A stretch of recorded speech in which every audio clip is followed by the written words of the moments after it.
The silence is loud. Thank you, though, Blitz. Boys. Hi, chat. All right. Ba-ba-ba-ba-ba-ba. Okay. Awesome. So last week was a relatively like simple week. You guys had begun traversing up the Sacred Isles, which is the canal off the side of the kind of mainland of Pale Tree. You guys effectively skidded your way across the ice, banished a Remoraz, outran a few Faithfallen, nearly, broke the entire ice structure and fell in multiple times. Then started to climb the mountain itself. As you ascended, you encountered a few more foe, intentionally put in your way to slow you down. And at some point, you guys reached the top of the Sacred Isles, so the mountain, and you found a temple. The temple had a kind of dormant magic that Una could feel kind of reverberating. You guys approached and realized that you had perhaps beaten them to it, perhaps, as Una had pointed out, not beaten them to it, and simply got there before they did in anticipation.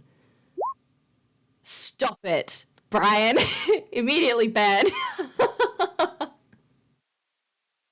Yeah, so as you guys approached, you did some intense divine wizardry, a mixture between the clerical magic and the divination magic, the divination wizardry, one might say. That's right.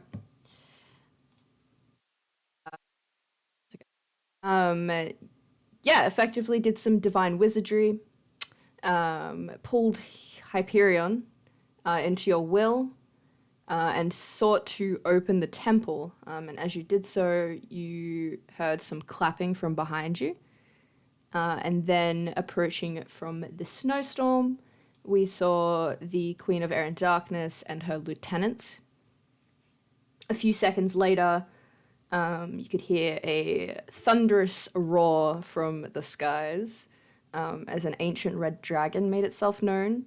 And perched on its back are a few of your comrades, notably Hiss, Newin, Ruby, Ren, and Debly. So this session we will be kicking off where we left off with Una standing, I suppose, the closest to the queen. Her eyes are kind of locked onto you, Una. And she just finishes her applause. And she is very still beneath this this veil. Let me give you guys a bit of a close-up.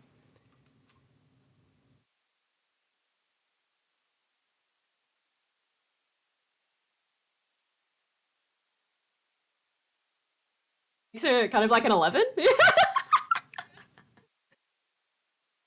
Like mean women. She... Let's give you a close-up on all the generals. We have Peter. You guys have encountered her before at the Battle of Corallin's Courts. Last time you saw her, she was chasing down one of the nobles. This is Lone. You guys remember him from the Vampire the Masquerade spin-off. He is the kind of leader of a lot of the armies that the Queen has. This is Aradnia. Last time we saw her was in Dublay's spin-off.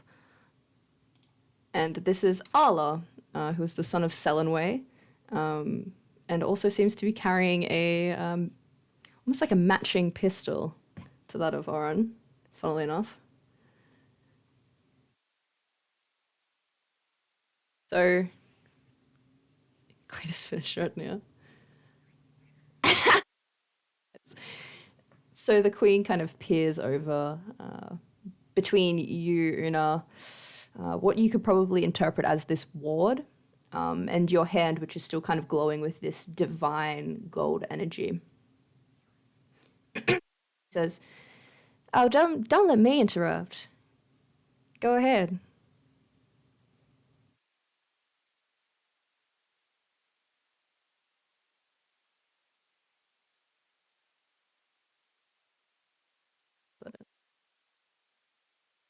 It's a pelican that has come to your age. No, that's not meant to be though. That's all right.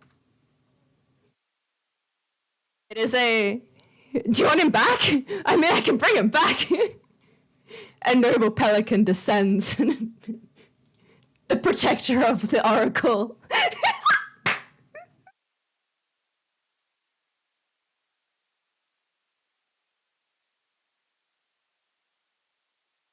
Indeed.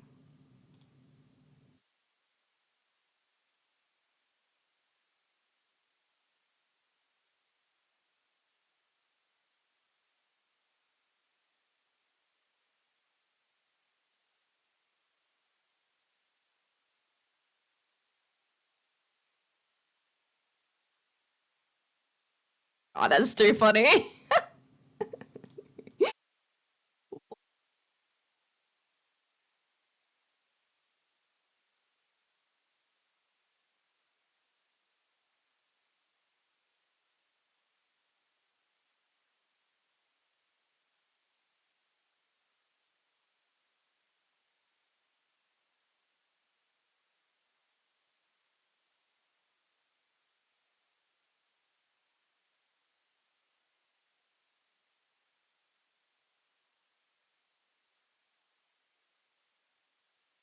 The blizzard continues on. It's kind of almost quite hard to see them against this backdrop of ice and white. Although they are very stark, especially the Queen of Air and Darkness, so she kind of also stands opposed, unwavering, with this like, supernatural stillness about her, kind of wisping off of her. These shadows seep into the ground and kind of stain it with this black energy. Behind you, you can see that this ancient dragon, you guys recognize them. They're at full health now. The last time you saw them was in the desert and chaos and the Lost Lands. You can feel like the hot kind of breath on the back of your neck. Um, you know, it's kind of lowered down on its haunches and it has these draconic eyes which are honed in on, all who are kind of oppose it. And it's especially honed in on the Queen of Air and Darkness. Um,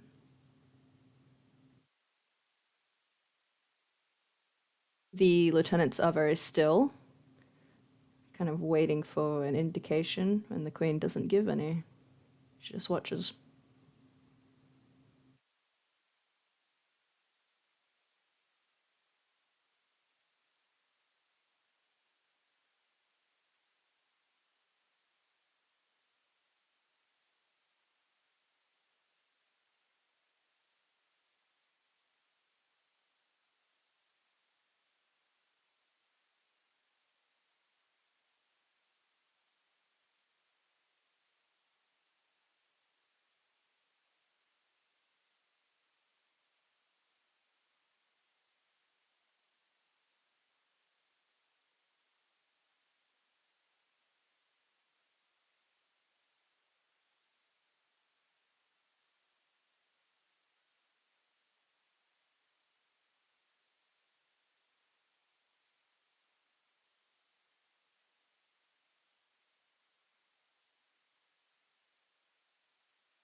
She slowly looks between her generals, one by one. They kind of have their chin turned toward her, but their eyes linger on Kremik especially.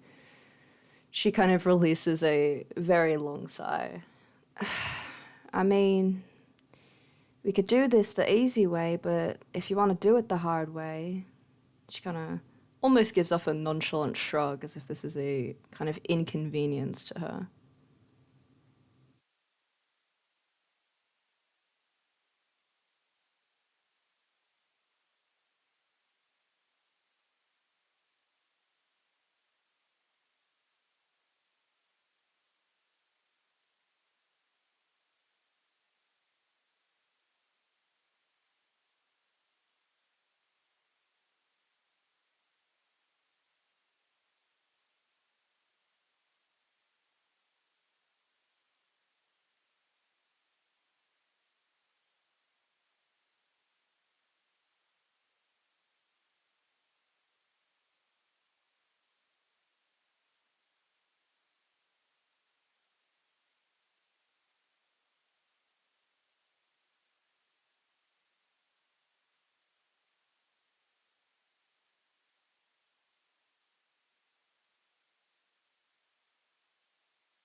The queen doesn't bristle, but she straightens her back.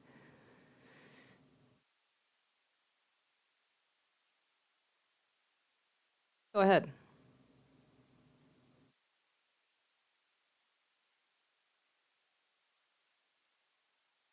Think so, from memory.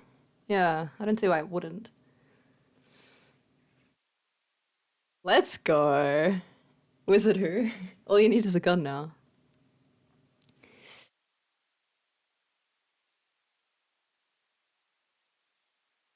Oh! No! And a skirt! The queen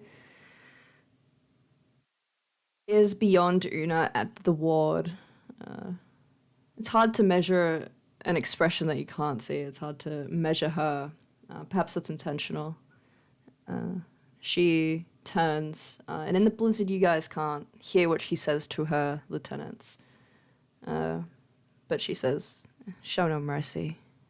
We're getting into this temple." And with that, we're gonna enter combat.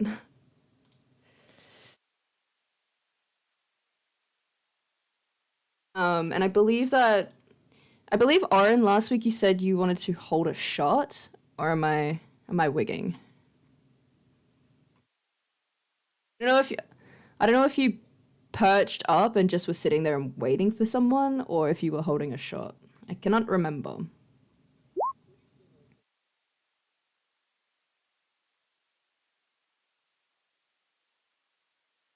I'm gonna do this.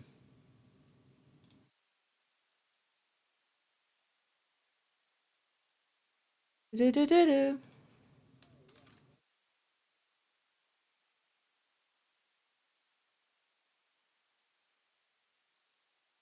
If you still want to take the shot, I'd let you. Um, because it's kind of all you've been doing. You know what I mean? So drop some hot tunes.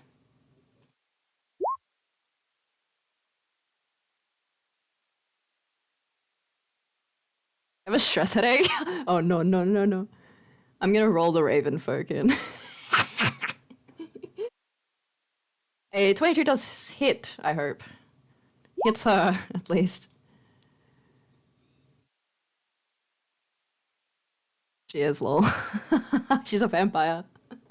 Spain, dude! So unlucky. Alright, let me get everybody up. Do, do, do, do, do. Times fire damage. In a reverse. Some of them you can shoot, but I'm not gonna tell you who. A fun game of will Aaron kill himself or everyone else. Love a good bit of disadvantage.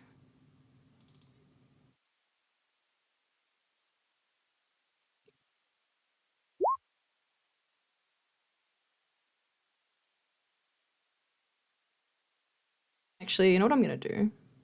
I'm gonna I'm gonna be smart today. I'm gonna take. No, no. I really will be. And I'm gonna take her. I'm gonna be smart.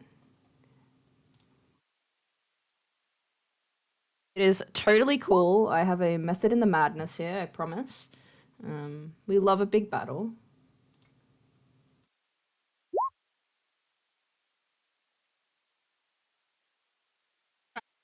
So, the shot goes off. It kind of echoes and thunders through this valley. You hear it kind of ricochet around as if kind of caught in the wards. Peter peers down. Are they still damaged by that? And you're damaged as well? She is indeed at full health. She looks down and kind of touches where she thought she would be shot and peers up, sees no blood, and a very slow smirk creeps across her face. And she turns. You guys see the dragon immediately let off this bellowing roar, kind of falling back on its haunches and releasing its wings out. Full wingspan. This thing is huge. It flutters, you see the snow flurries up from where it is and takes off into the air. The queen takes a few strides forward. You can see her kind of black, almost silken dress trails behind her before she also shoots up into the sky. You see them meet in a clash of shadow and fire. And their fight is overhead, so I'm going to put them on a different layer.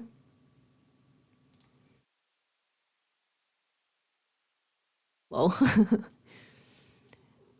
You can probably tell within the first few seconds that this dragon is seriously outmatched, which is concerning for you guys.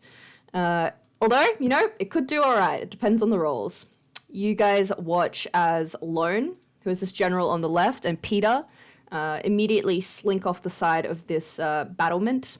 They start to sprint down the middle of this bridge. Oren, I believe there's a tripwire here.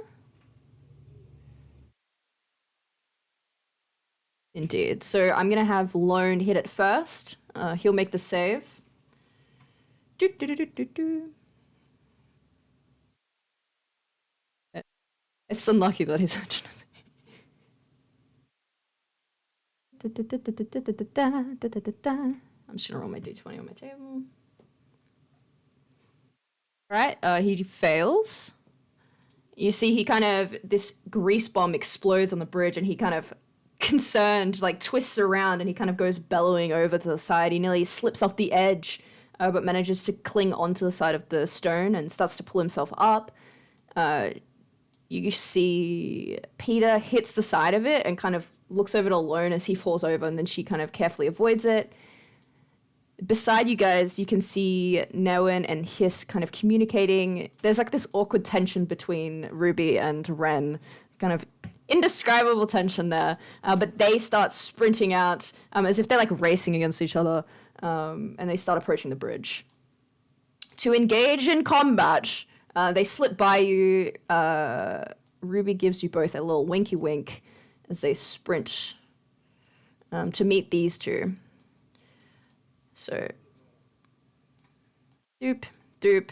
And so these guys will be fighting ahead of you guys. I'm not going to have them in the turn order for ease, but that is what's transpiring. Simultaneously, you see these two kind of walk over and meet. You watch as Arla pulls out a grapple gun. He lifts it up to the other side of this canyon, wraps one arm around Aradnia, and shoots it. And you can see for a moment the two of them kind of disappear before they reappear over the other side where you guys are standing.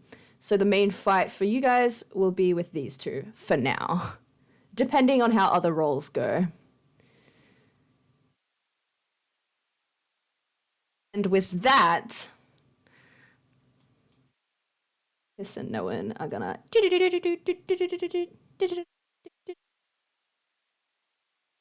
start running down here to help out these guys. 4 and 4. You guys are good. And with that... No!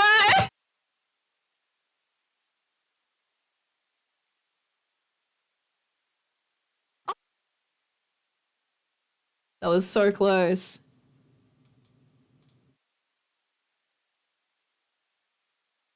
Good on him. I am the protector of the Oracle. I serve you only. And you are first to act.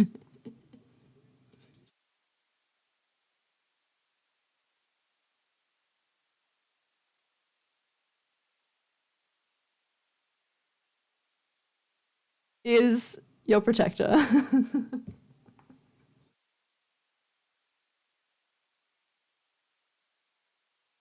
Not many. Not many at all.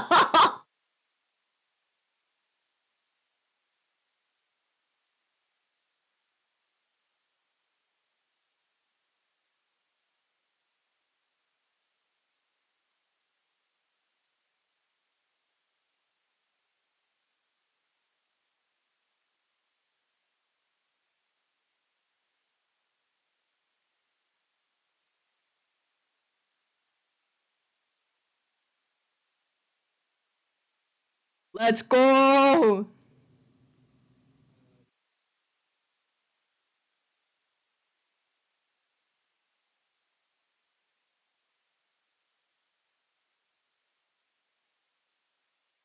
Is this an action surge?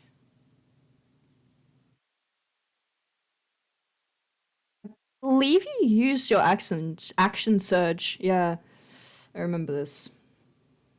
You guys ran up. That's okay.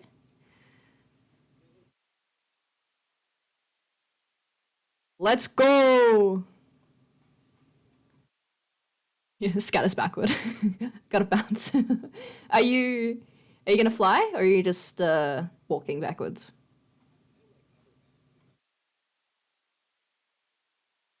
All right, Debly.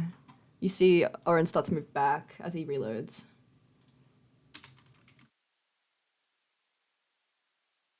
I'd say there's like a 10-foot drop, I believe we said last time. See a small mound here as well.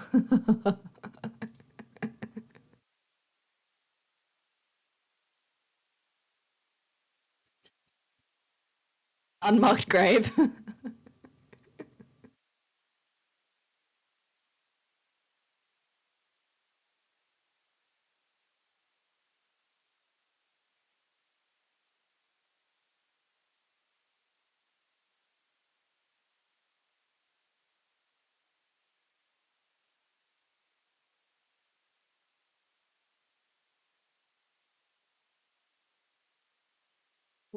Oh,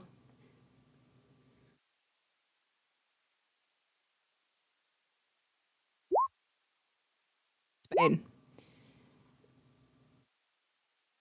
They both just miss. The second one just misses. The first one goes a bit wide.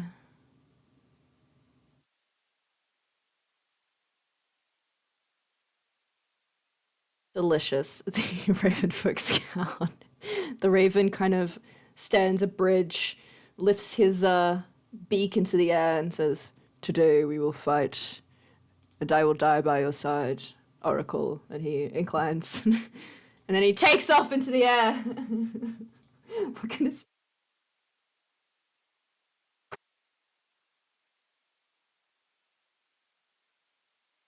Oh god! Oh, it's just out of reach. You see them start to move up into the air from somewhere within their armor.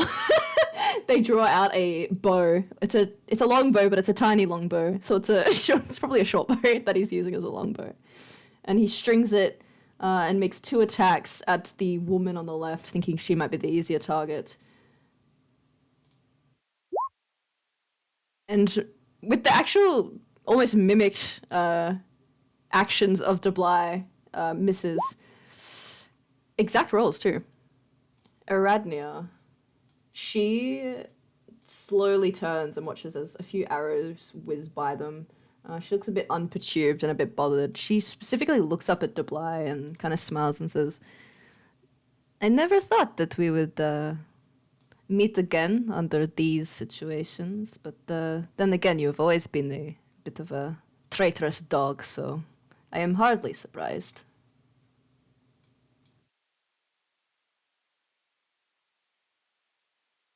Oh, stop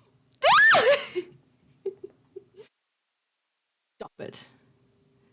She is going to start moving up.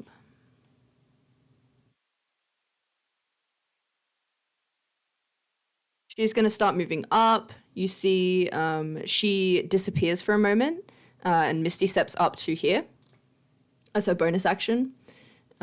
She starts to approach the stairs, walks up the stairs, and turns around to face Debly. And she'll use her action to dash to get to him. And you can see she starts to draw out her very long manicured nails, which now, upon closer inspection, especially you, Debly, can see that they are vampiric nails, of which she wants to tear out your throat. And at this point, Una, you feel compelled to act, kind of in a bit of a stupor for a moment there.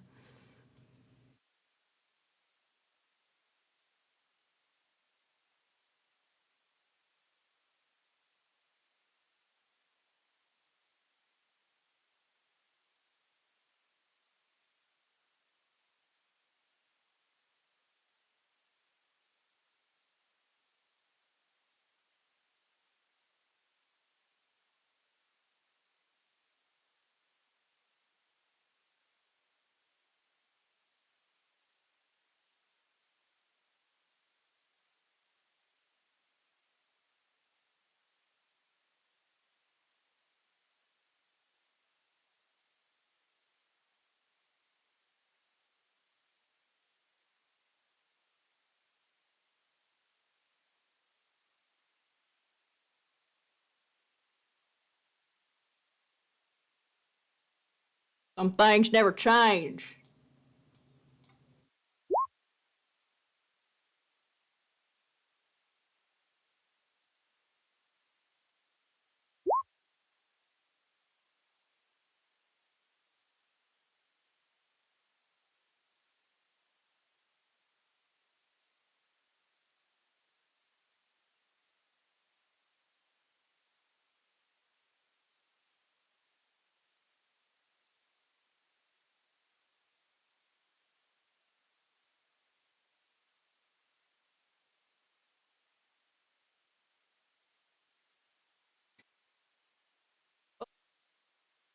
Gad! Oh my god. Go ahead. The spice. The spice of it all. Oh, yeah, that indeed hits. 10 psychic. He not only is mentally shattered that he just got hit with a blade out of nowhere, but he notices the cloak and you see his jaw set slightly. Is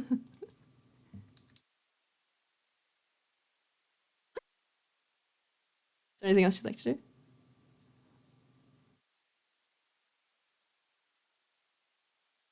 If it helps, for your perspective, I would consider anything like, do you see where these shadows are?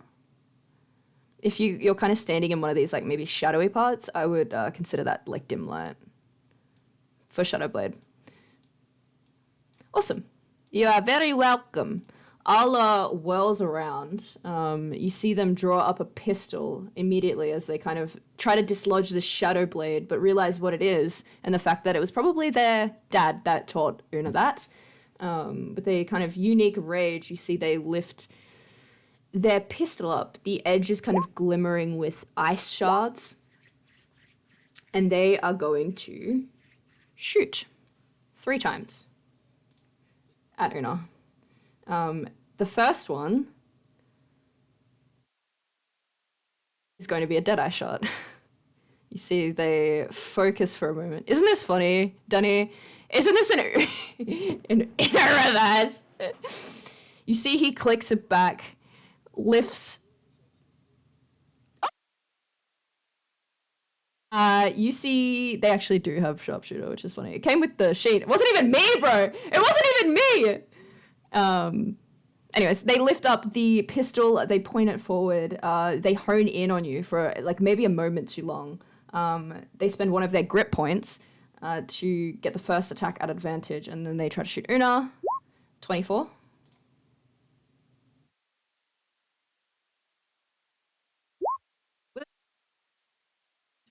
Oh, that's unlucky.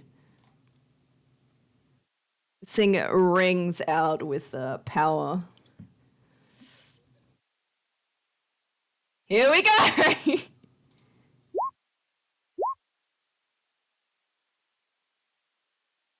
Kill him, you get a free gun, Oren.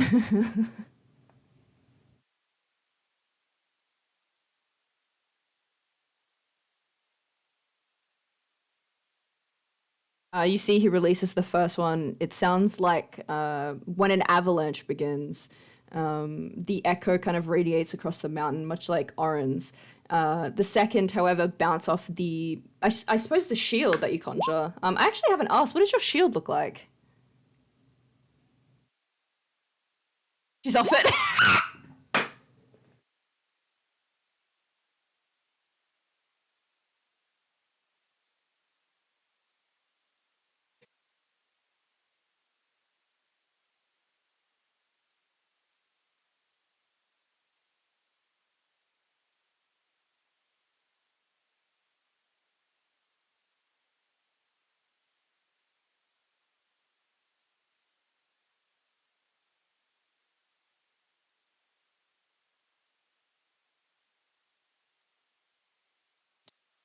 RGB rose.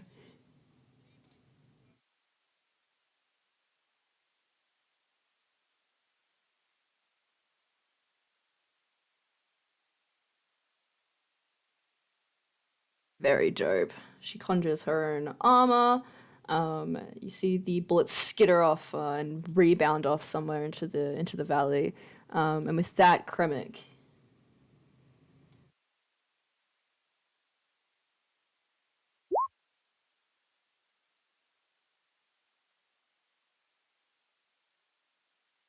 I'd like a demonstration of this battle cry, please. Perfect. That was quite decent.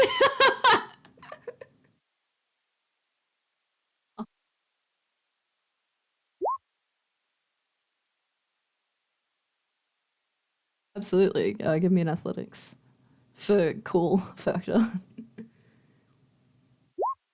It's very cool.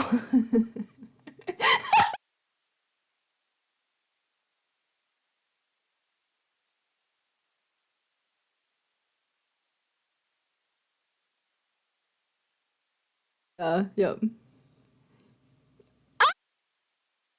Very cool.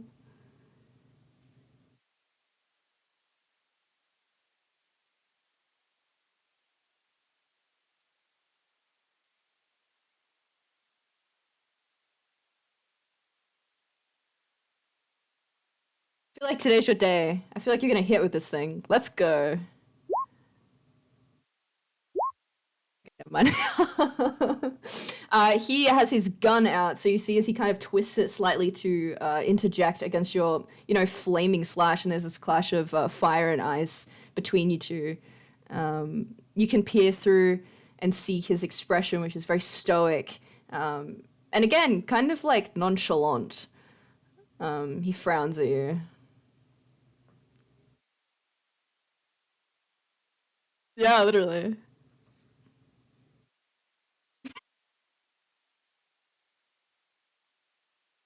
But at this point, Oren.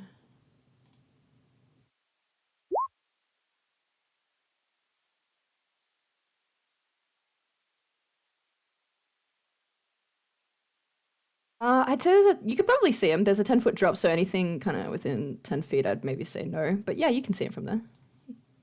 You get an angle. Although you've got like Chromic right with him as well. But your aim's pretty good, usually.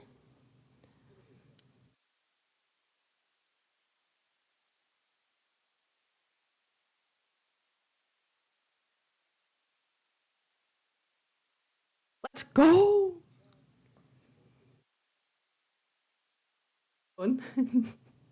Yeah! That hits. That also hits.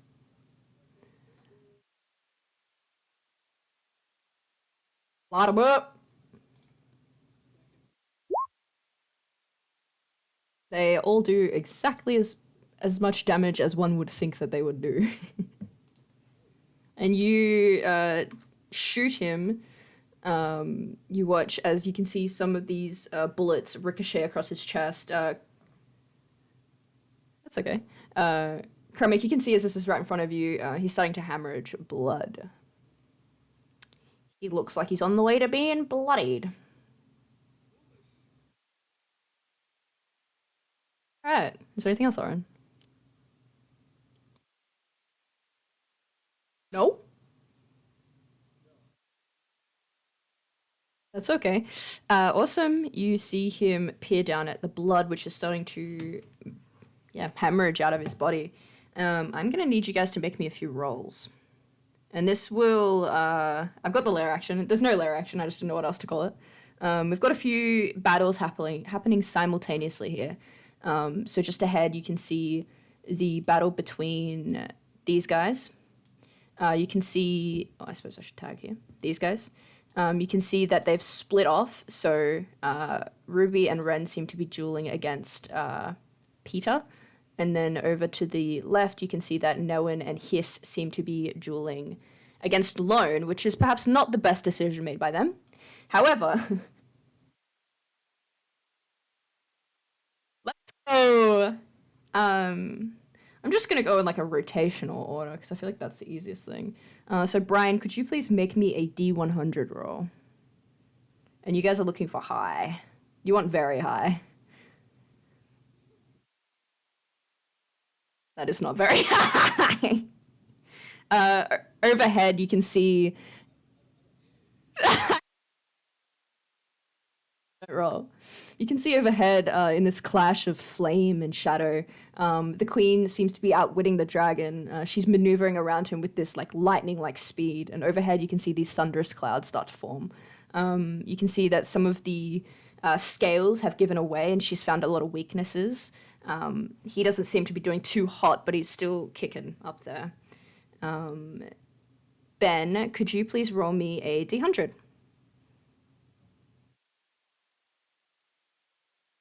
Good. You look ahead. You can see Ruby and Ren seem to be outwitting Peter. Both of them move in this like weird tandem, weird respectful tandem, where Ren seems to be slipping in and out, and Ruby seems to be kind of distracting her against those blows. It's like a match made in heaven. Really good. And then the last one, Denny, could you make me a D100 roll?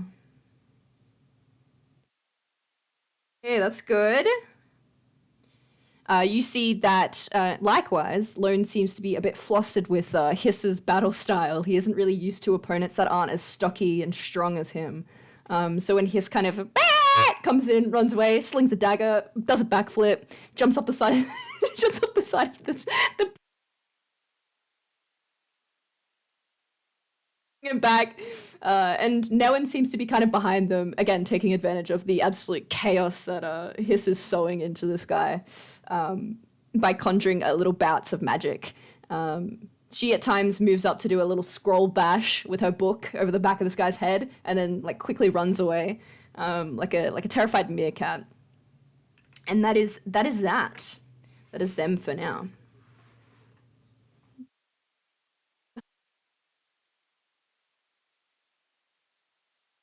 And then we are back into this fight up here. Debla, you're face to face with her right now.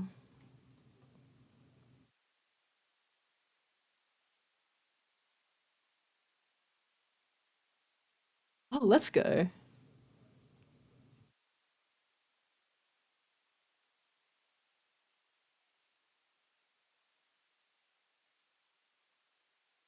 Let's go! The first one that does hit her.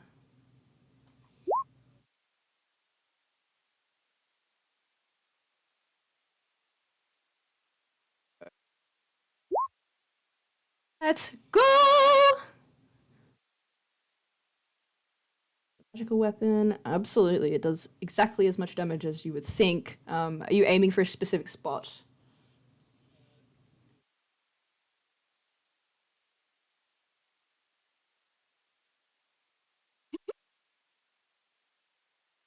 Very good.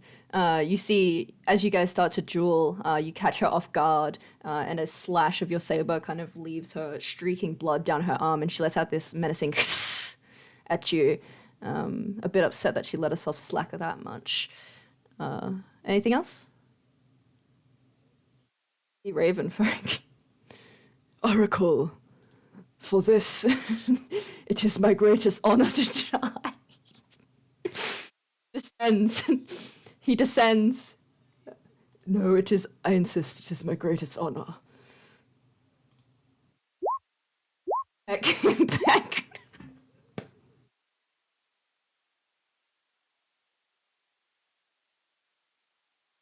God, this thing swoops down like a seagull and tries to peck on Arla, who kind of backhands him, sent him, stumbling back into the snow. You can see these tiny little spindly legs swinging around as he tries to ride himself up. He does multi attack. He does. 3 times he does. Anyway, Aradnia whirls back on you, Debly. She's clutching the blood which is seeping from her shoulder. She says, "Is it really worth it?" As she kind of slashes forward. And then again, oh, mummy. Oh!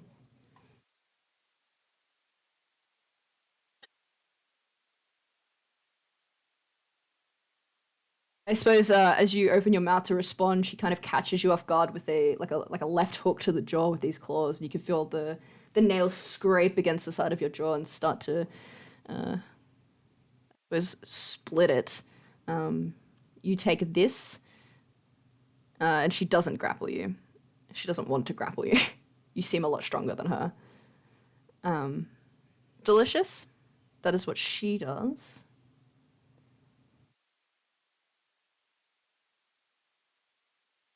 Scrumptious, one might say. Una.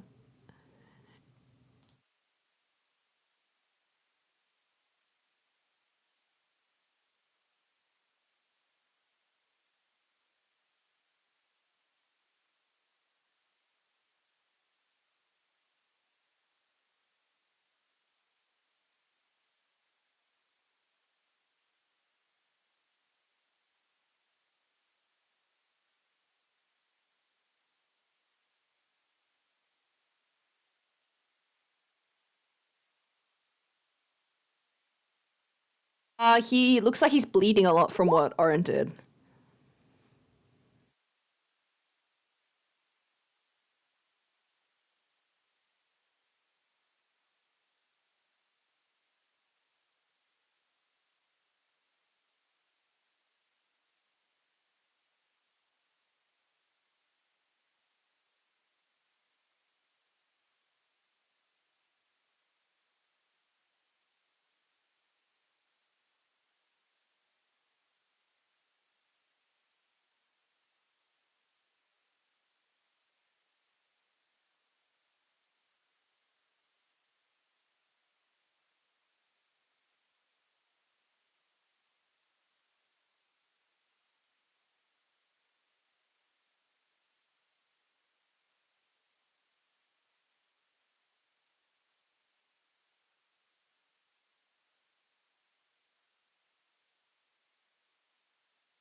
cries. A tear rolls down his face. This is a Constitution saving throw.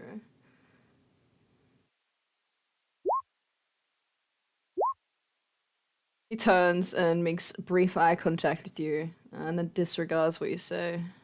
Yeah, Oren. Oh, in the background.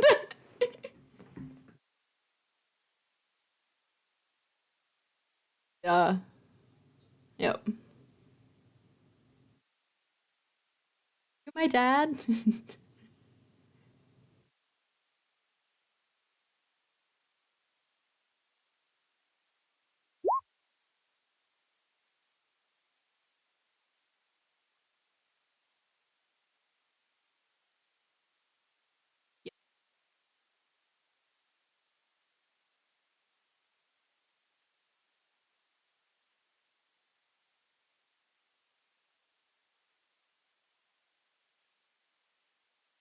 Delicious. All right.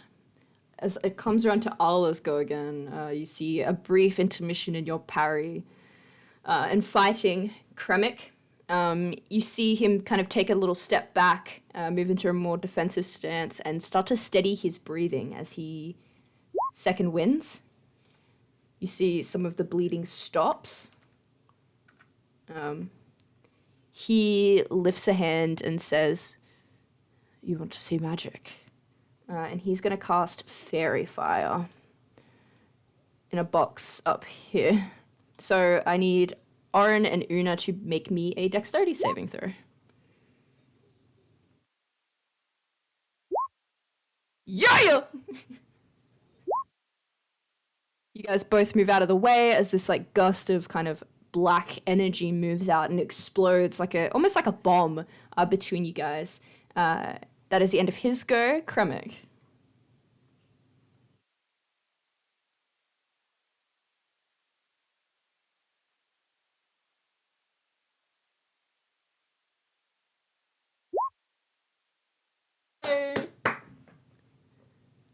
Delicious.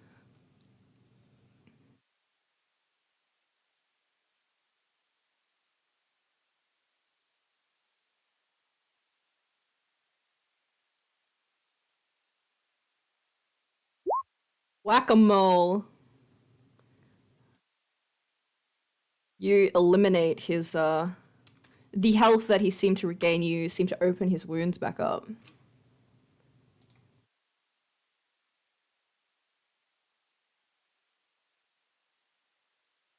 Delicious. Oren.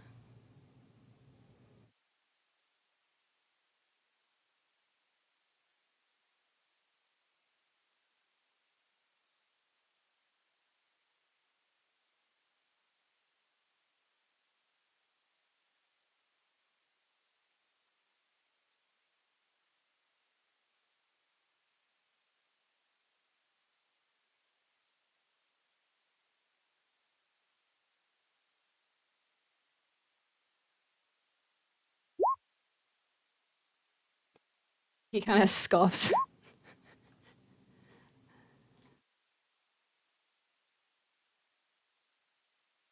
Amazing. As you kind of keel over to repair the gun, you see he seems like he's about to start pursuing you guys. We do have the lair, so I am going to need. I'm gonna need you to make me a D100 roll, Lucy. Hi, hi, hi.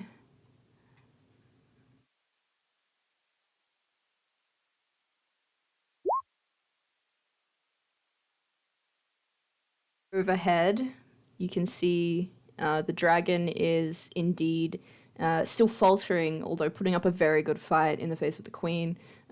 She has him pinned down and like wreathed in these shadows, which seem to be forming from the thunderous clouds above. As this blizzard continues on relentlessly, he lets out a screech in like frustration and pain overhead. You see he's fighting diligently, but on his last legs, and she doesn't seem that scathed. I don't think Brian's back. So Ben, can you make me a D100 roll as well?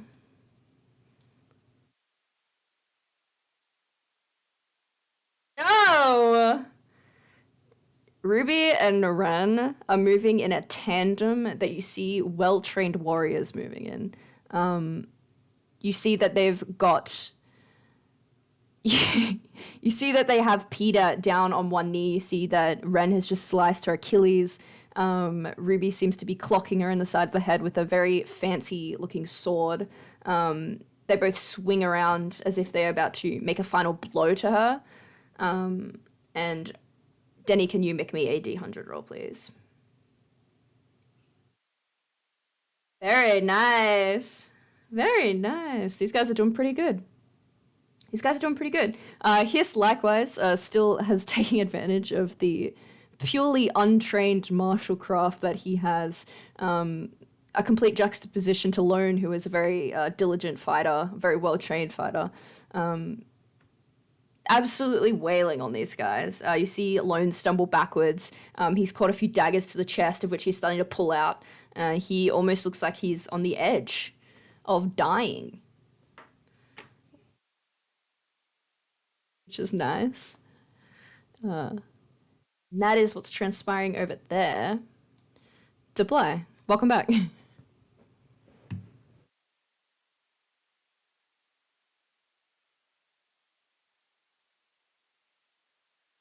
Best friends ever. Ooh! Let's fucking go. Both hit. Cuts!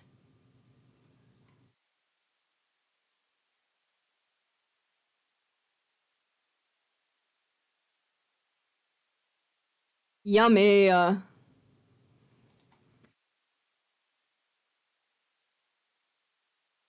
Make a very neat cross across her chest with your dream saber. She kind of stumbles back and, places her hand up where the wound is in an attempt to sate whatever, slow bleeding starts from there. Still hissing with a bit of rage. The Raven folk.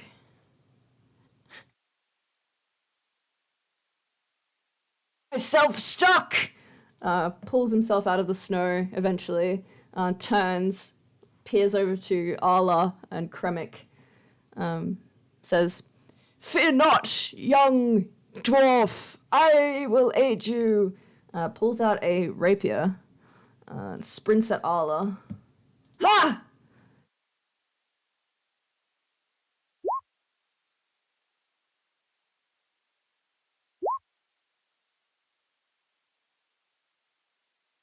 Hey, not bad. He is slashing at the back of this guy's calf. You see, he does an actual number on him. When it's Aradnia's turn, she whirls on you again. She goes to claw you again. And then if she gets you close, she'll try to bite. I believe that misses. And you see her body starts to regenerate the wounds. It's as if the shadow is kind of seeping into her body as she simply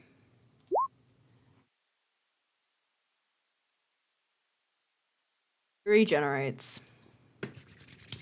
And with that,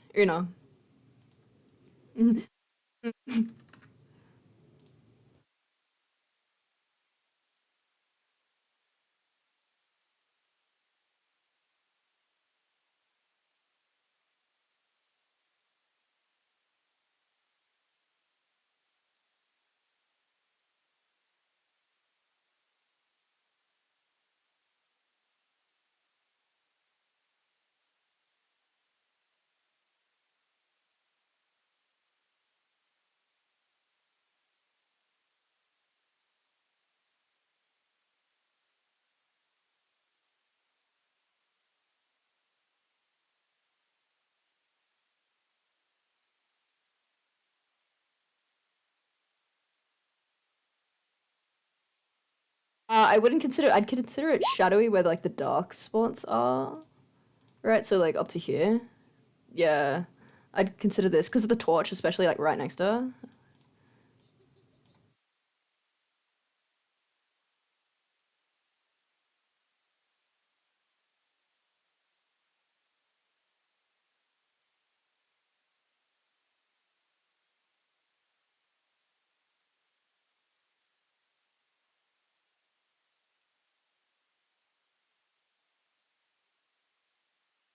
A 15 misses as it kind of whizzes over. You see that Debly goes in for a strike with his saber, and to avoid hitting both of them, you go wide.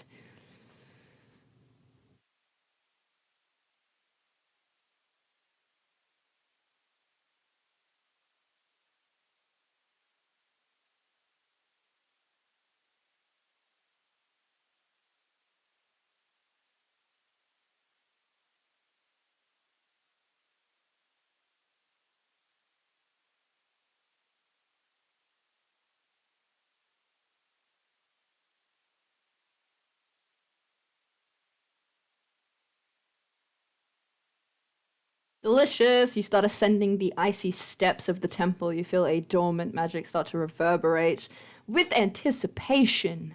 Anticipation. Alright, this guy's so fucking sick of this stupid little bird. Actually, let me roll for it.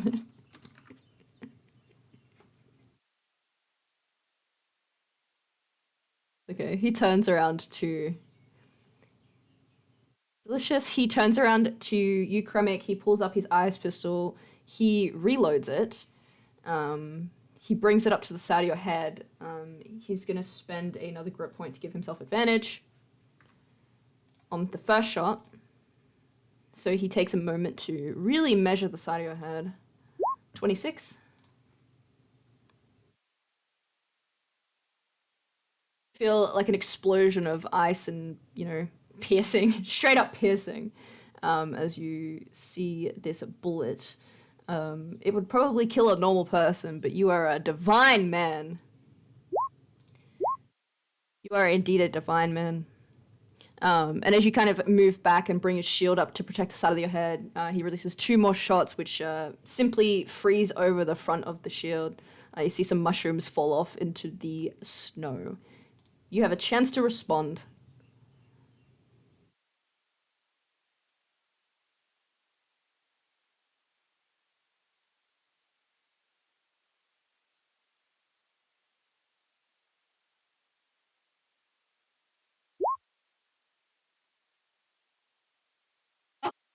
Beautiful, bro.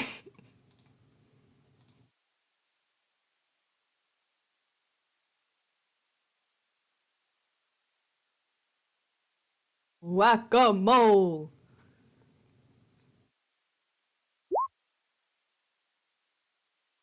Hey, that's a big one. Uh, you nearly hit the bird. Yeah, it's good. You nearly hit the bird. You avoid hitting the bird. He kind of keels back and notices this great flying bright gold. What is it? Like a battle axe? I forgot what we called it. A hammer. A golden hammer. Delicious. Oren.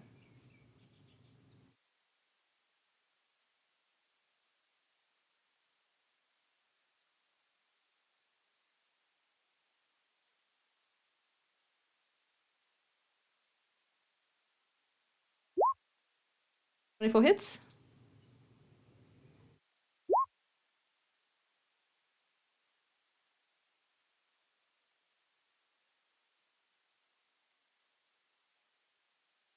16 misses. You see it skims the side of his. Yeah, it hits.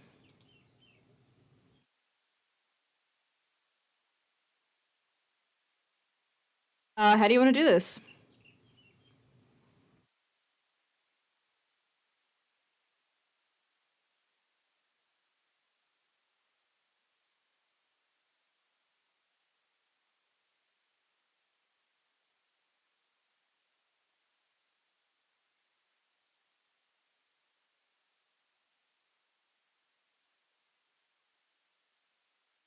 Oren kills his childhood friend and then flaps away. Kremek, you watch the guy beside you keel over and slump to the ground. He is unconscious and would be making death saving throws. He is down. And then it is the. Anything else other than that? Awesome. For the lair action. Alright. Okay. Can I get a little bit of a D100 from Brian? Please. That's good. Overhead, in this jewel of, again, fire and shadow, you notice that the dragon has broken free of these like wraithy shadows which have wrapped around it. It seems to be kind of burning through the darkness with gusts of fire erupting from its mouth, and it starts to circle the queen. It is on the brink of death, but seems to be making a turnaround. The queen looks caught off guard as if she had expected a quick and easy fight. But the dragon is putting it up. Might I get a D100 roll from you, Ben? As the fight below continues. That's not good. You peer down, you can see that Peter has Ren in a grapple and seems to be pinning her to the ground. You see she's about to drive a dagger straight through her gut. You see Ren lets out like a croaky kind of scream as she feels the pain ripple through her. Ruby turns around and seems to be reacting. You can see that Peter is very bloodied, but still fighting. And might I get Lucy to make me another D100?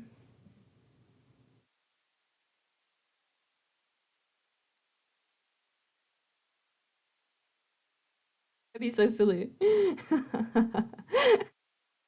um, in some, actually, you know what, Brian? How does Hiss want to do this?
That is delicious. These two take down the general and kind of take a moment to breathe. Uh, they seem like they're going to turn and help out the girls who also are in a bit of a pickle. With Peter, which is lone fall, she lets out like a disgruntled no.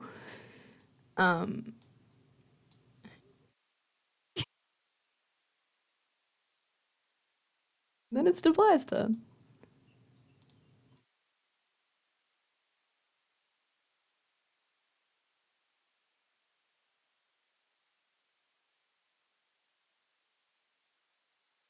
So you are able to hold an action, and basically it takes your concentration for that round. You just have to specify what you're waiting for, and then it'll go off.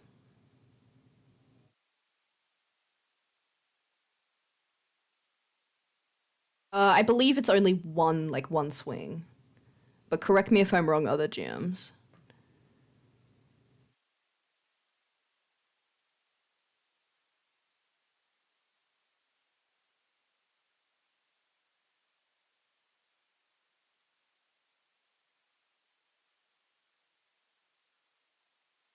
Hmm.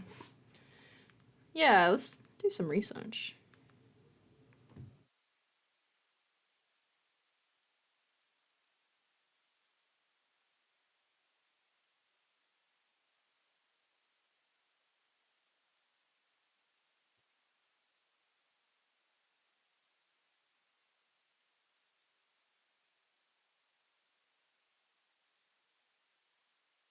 The first one hits.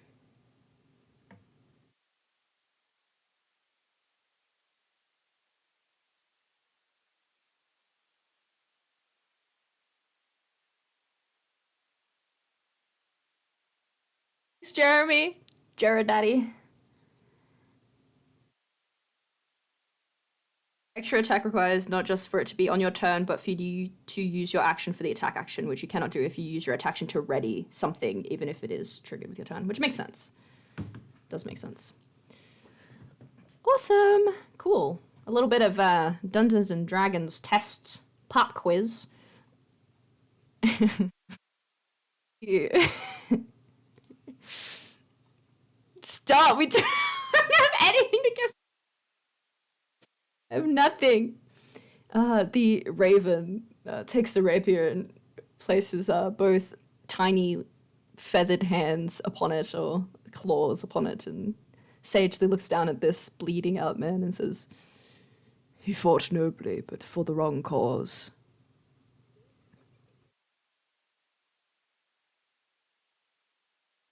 Looks up to Kremek as if waiting for him to respond.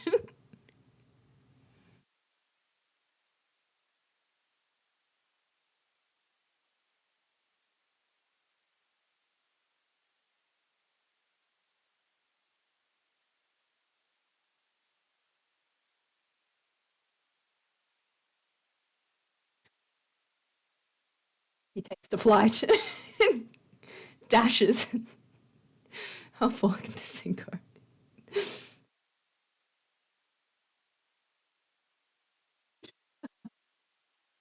He's coming. He's coming. He moves up in a dash action. You can see him flying towards you, Deblay, to aid you. Hello, boy. I love that his turn is like right in the middle of this duel between you guys here, because it's just like comic relief right in the middle. Let me get rid of this. Radnia peers around. She can see that the fight with Arla has transpired in him being near dead, if not dead. She can see down the way, down the bridge, even through this blizzard, the body of Lone, who is a fire genasi. So, you can probably see him from there. The embers have kind of dulled as he slumped over and is also making death saves. And she grits her teeth in a way where you know you're losing, and you're considering your options. Although she does turn onto you, Dublai. I believe she hasn't taken any radiant damage, but correct me if I'm wrong. So she'll start to regenerate a lot of the wounds. The cross across her chest starts to heal. The viscous kind of black blood which she produces starts to slow. She doesn't look too bad. She actually looks quite decent. She's going to slash at you with her hand, and then she's going to try and bite you.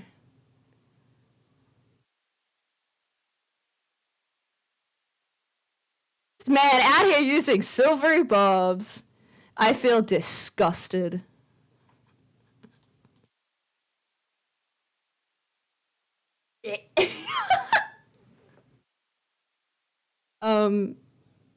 So it is pretty fucking bad.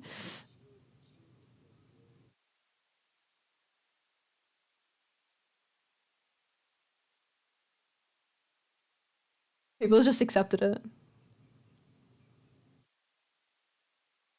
Filthy.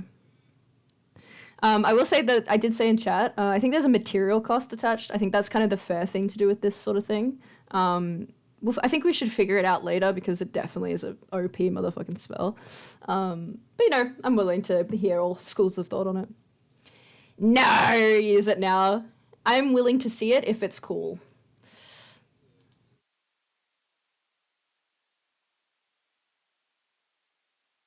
There's like 50 gold to be fair, maybe. Throw your money in her face and say, no! No.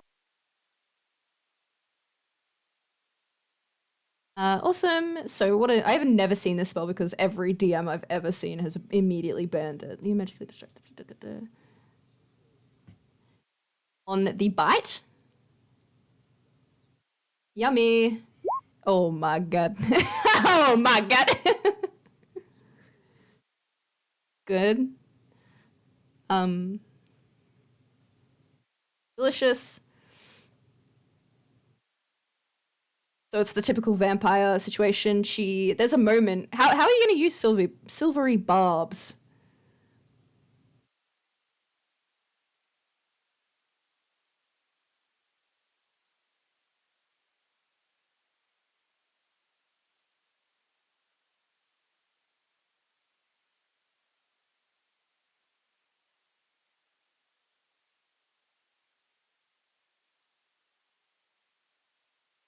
Her chakras are temporarily disrupted.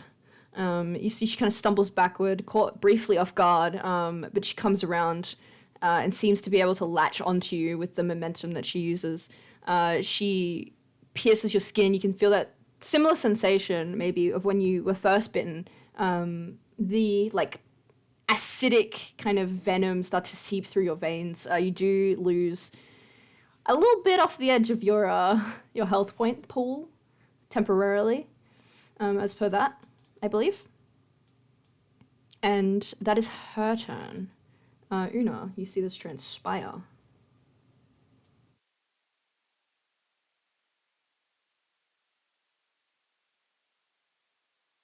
Yeah, so I'd say the ward is, if you remember where she was keeled down, it was over here. There is a second ward around here, but that is not necessarily relevant right now. The one that you're talking about is up here.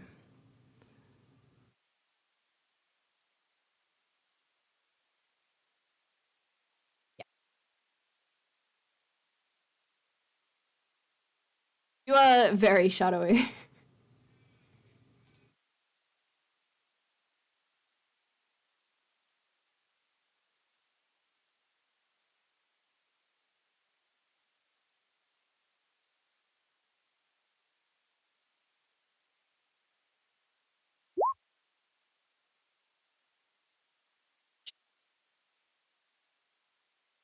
Yes, that does hit her. For reference and for ease for you guys, her AC is 18. So you guys can just describe if it hits or not. She takes the damage, stumbles slightly.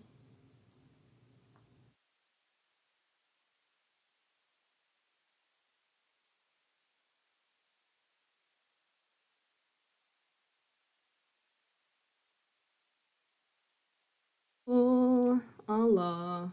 Allah. I'm just gonna roll.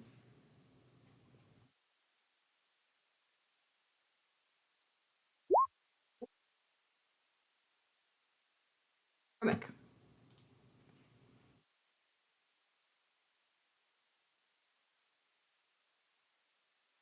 Amik?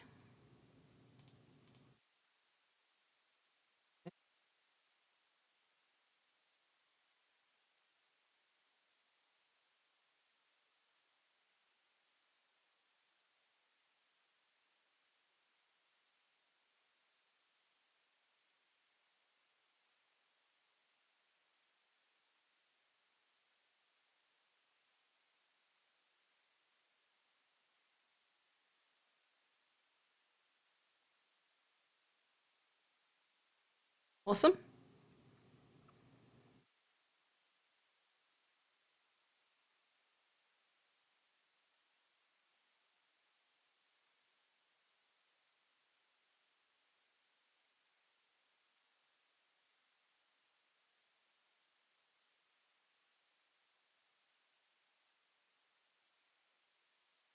That's perfect. Mm-hmm.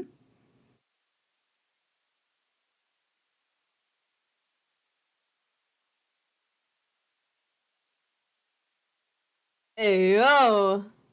Guide that bolt.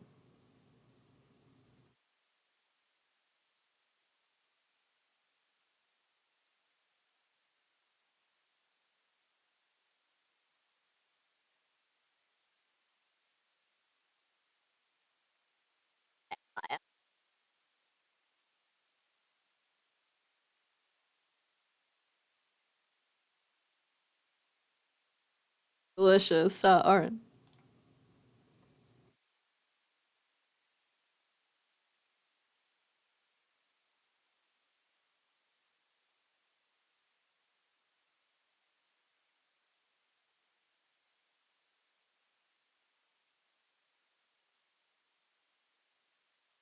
Both hit.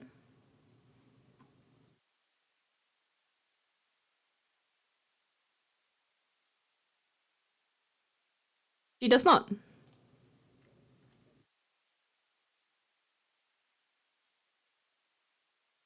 Awesome. You loose two shots into her.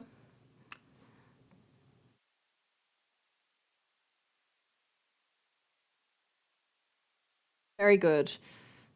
The layer action comes back around.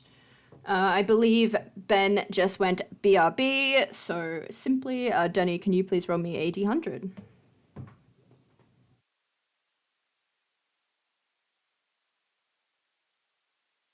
Alright. Could be worse. Could be better. Could be worse. You guys see overhead the the thunderstorm has intensified to a point where these shadowy tendrils have completely absorbed the dragon. There is a fitful cry from inside, and kind of like a dying star, you see as the tendrils completely bind this thing, and there's a loud crack which rings throughout the valley as its neck snaps. And as the shadows dissipate, you see this dragon collapse on the ground. The sheer force of it nearly shatters the bridge. You can see some cracks develop as it lays splayed out, dead. The queen slowly descends down, almost carried on these clouds.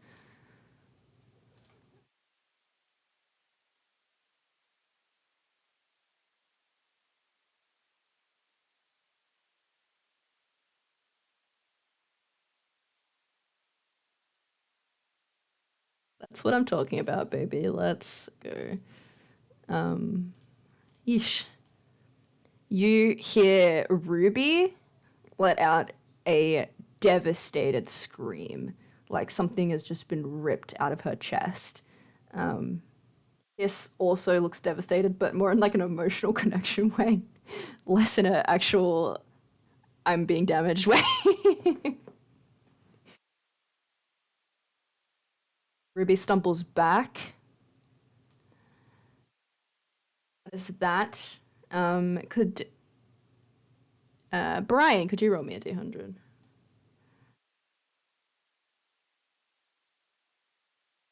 Good. It's pretty good.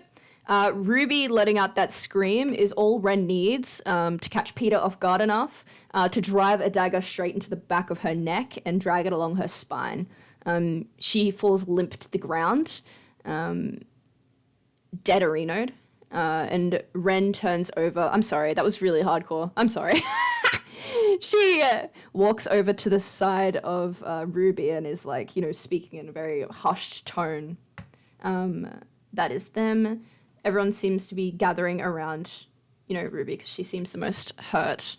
Back up here, Aradnia appears around. She can see that the other generals are either dead or dying. She turns and sees the queen descend, looks at the limp dragon, and smirks slightly. Queen strides forward, peers around at each of you, and says, we don't need to do this. We can just stop everything. But it's up to you.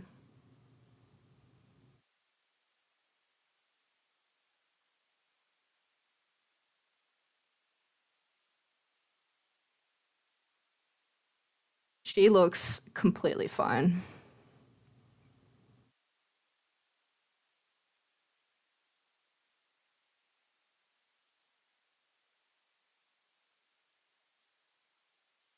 What do you guys want to do?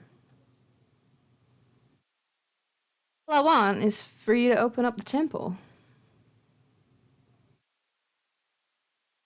I mean, I think the time for you knowing my plans is long past, Astuna.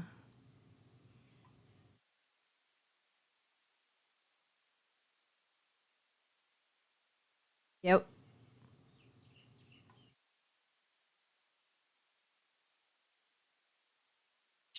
The teeth. She grits her teeth.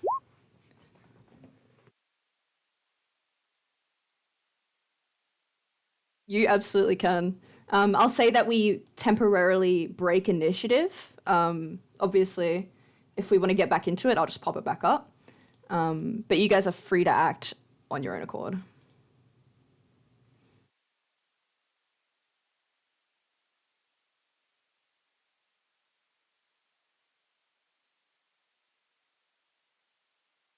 So you guys are free to act temporarily. We're out of initiative because obviously this is kind of like an impasse, right? So you guys are free to act as if you weren't in initiative for now. And if we restart, we'll restart.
Yep. So it'd probably happen about now. You feel the blade disperse. Again, you bring it up. The queen kind of lets out another long sigh as if this is a really long day. And she. You're not gonna do that.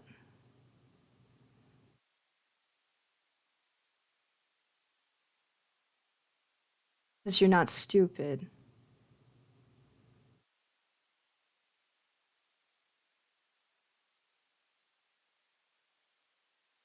She says nothing.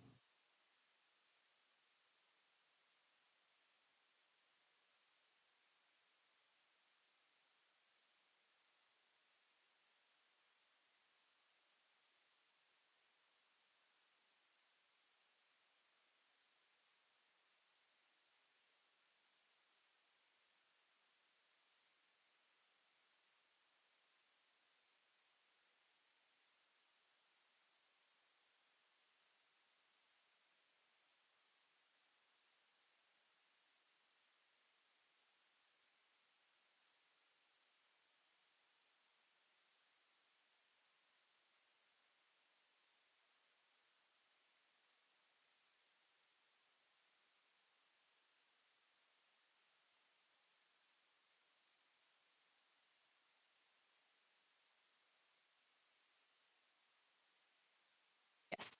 Yes, she has.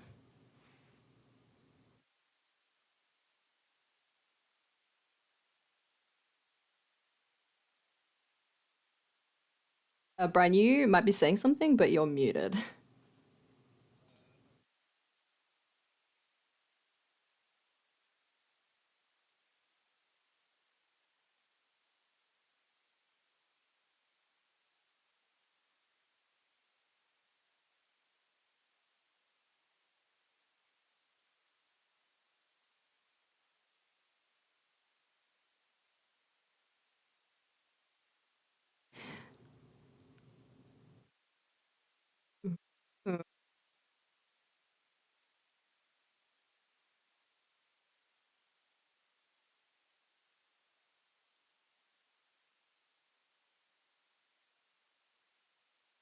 All right. Uh, Una, you have this knife to your throat, hands trembling, I'd assume. You can see that kind of coercing through your veins. You see this gold, which is still there, and it is trying to push this blade away. from your neck as well. It doesn't. If you wanted to, it couldn't stop you, um, but it doesn't seem to want you to.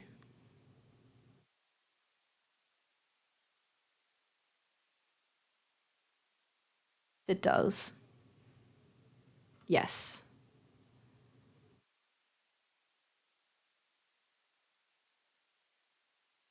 You hear a a voice in the back of your mind. It's a very deep, heavy voice with the weight and authority of something before a god, something older than a god. And he says, "This is not the way, child."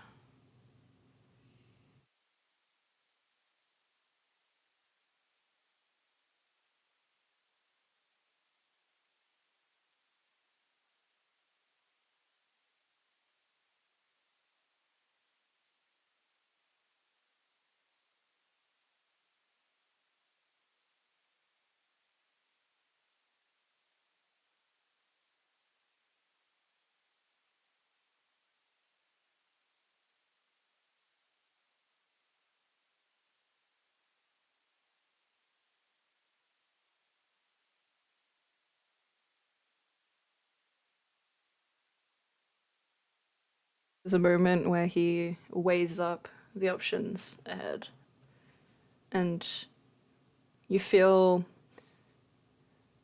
as if maybe someone was standing by you, a shift, as if they're turning to observe the magic circle being cast. And he says, "I let me work through you."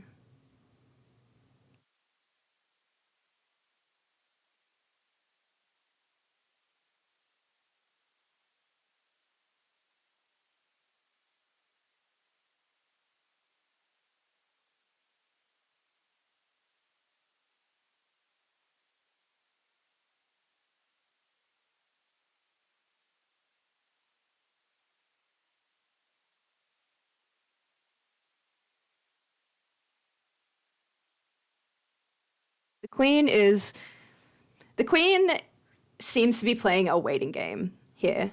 She knows that you guys are out of options. She knows that you guys are seriously underpowered, and she is just waiting it out, like a kind of like a cat playing with a mouse, right? Or a cat playing with like an insect. Una, you're standing there, and you feel kind of stretching from your fingertips and kind of coercing through your veins this feeling of divinity. It is more tangible than when you interacted with the ritual circle. You see that your veins start to glow a burning white gold, as if, you know, the heart of the sun was showing through you. It spreads and it spreads and it spreads and it reaches your chest and it kind of bursts outward and ricochets through your entire body. You feel like you're alight with 100 fires, and you shut your eyes, you open your eyes, and they are just burning with gold. Remick, you are looking at your god in a physical form, and you feel yourself lending some of your power to this. You feel like he probably couldn't have achieved this without your devotion and dedication, and your commitment, even in these kind of potentially final moments, a relentless dedication to life in all aspects, no matter what, even in the final stand. You see Una turn slightly, bring this knife down. The queen seems off put as she brings the knife down, and the knife starts to burn with a gold. She turns, she throws the knife at the side of this temple. You see the knife embed itself deep in the side of this ward, and you hear the sounds of a cracking of something ancient, over 200 years old, as the wards of this temple begin to shatter. Not with the power of Una, but through the invocation of a god, or something older than a god, really. The queen kind of takes a step back. The light spreads. Kind of ironic that it's such a direct juxtaposition to everything she is, air and darkness. Burning, bright, white, all-consuming light starts to spread, spread, spread.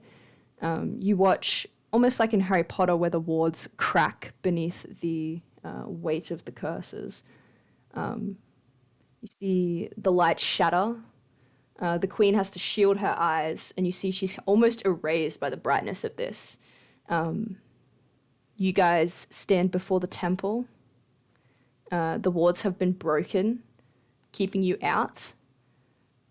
You feel the brightness flicker and start to fade and start to disappear as you return to complete normalcy. Kremik, you feel something innate within you also start to fade. You feel a connection to your god start to waver and then go dead.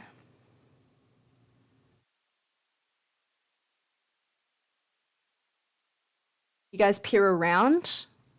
The queen is stumbled backwards. She seems injured by the amount of sheer bright light which has poured out of this temple. And she, seeing everything that's transpired, seeing the weight of something much, much older and stronger than her, cuts her losses and disappears in a flash of darkness. You guys are left here.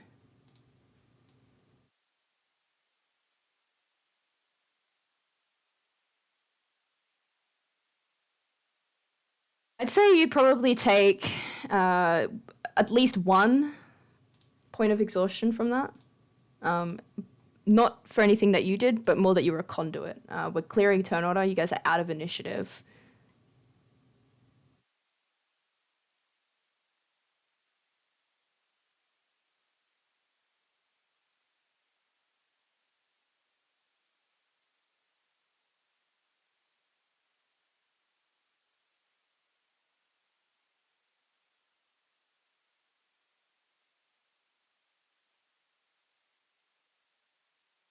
Unless you guys stop her, yeah. She's gonna disappear in a dimension door spell.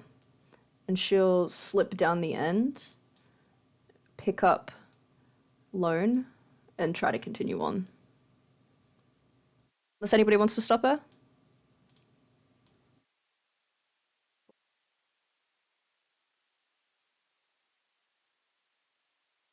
Go on, for one last swing, go on.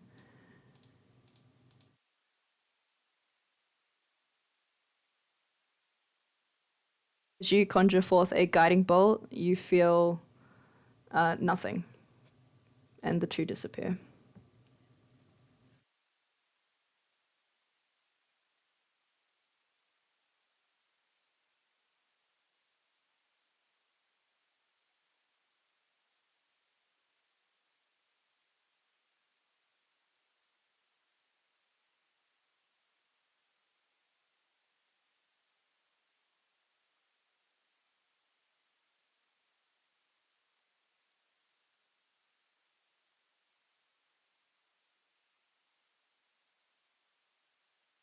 He is recently deceased.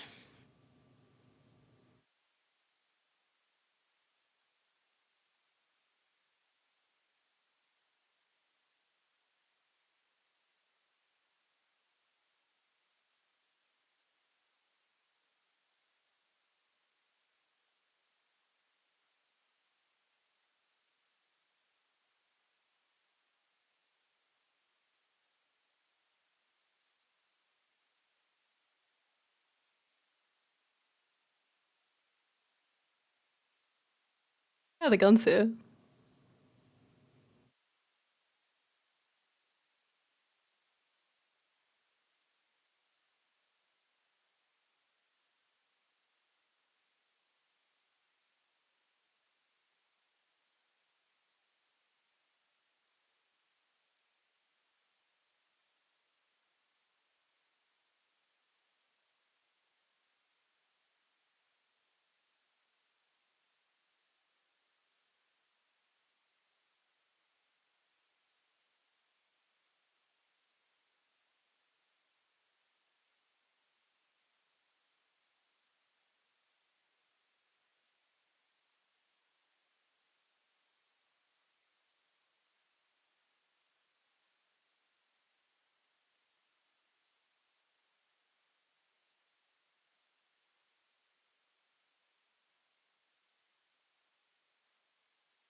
Kremik, you peer down. As you're kind of walking, you have, I assume you have that key around your neck still, right? Your G key, yeah. You have that around your neck, and you also have the medallion, I assume, of Hyperion around your neck. You see the medallion is cracked.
Fucking guy.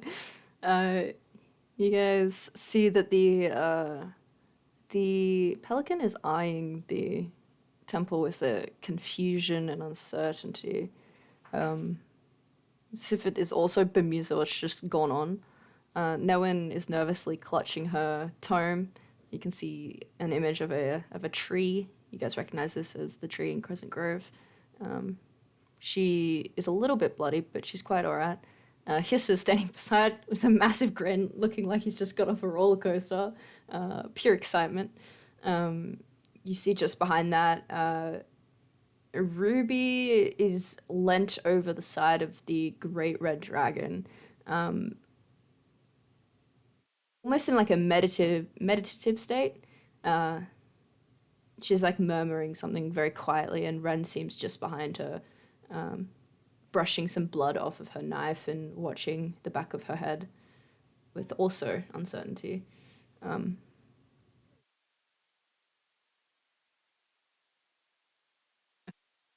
Maybe about 4 or 5 minutes. What do you think's fair?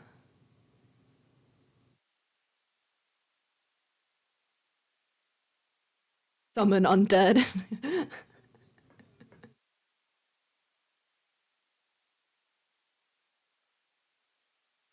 Oh, Spain.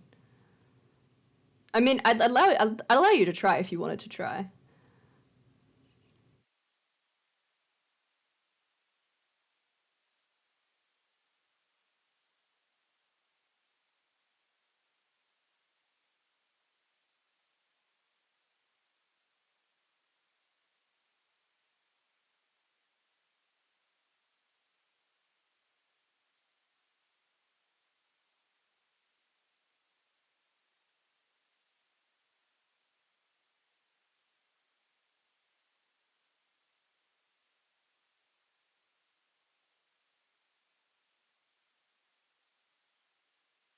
Oh, Spain.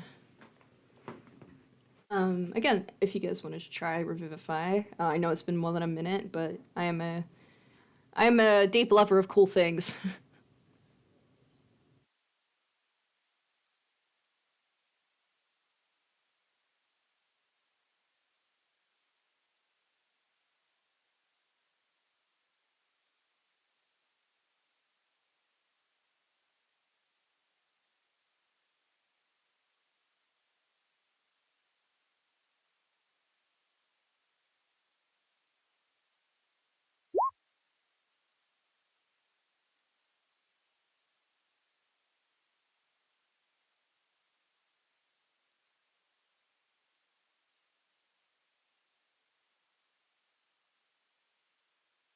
I runs away. He just made 300 big ones. Big Carnax energy.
Cool.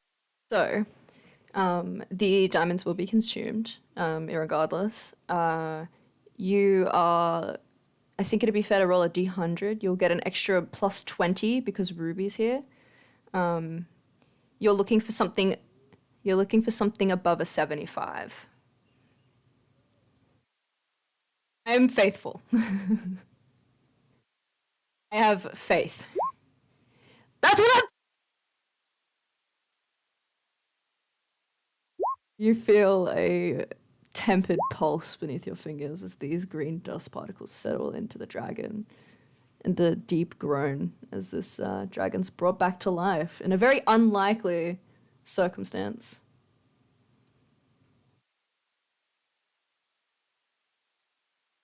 Oh, all right, absolutely.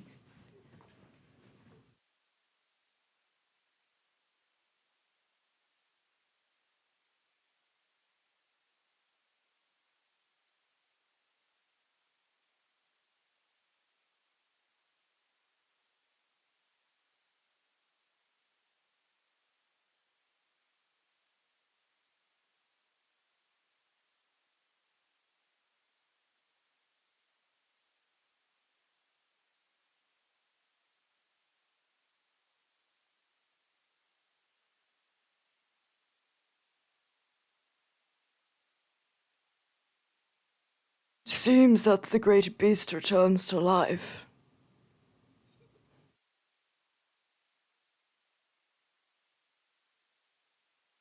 And it seems that the ward has been broken.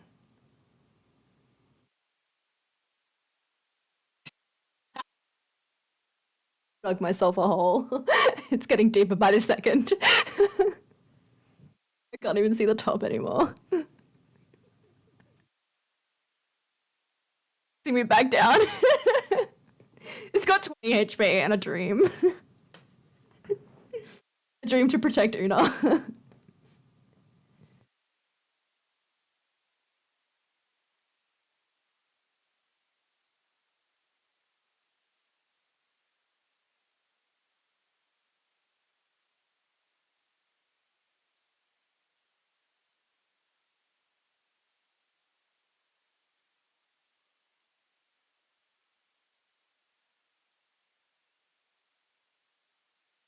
What?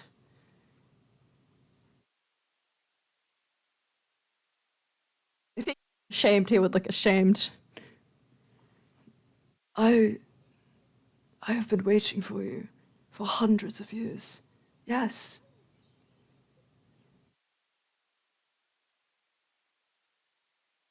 My father and my father's father and my father's father's father and my father's father's father's father's.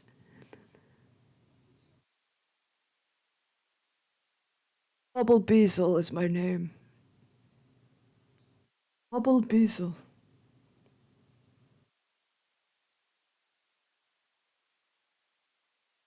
I know.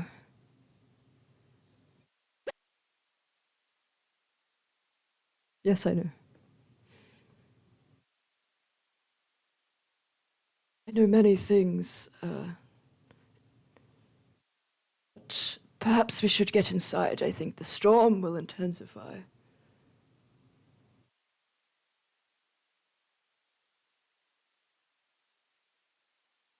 The pelican turns its head. It's got that tiny little helmet on. You watch as the helmet rotates around. There's the sound of tiny little chain links moving. Um, he's been wearing this for years and years and years, waiting for you. Um, Boss, the great beast is welcome inside these doors. If you can get it inside.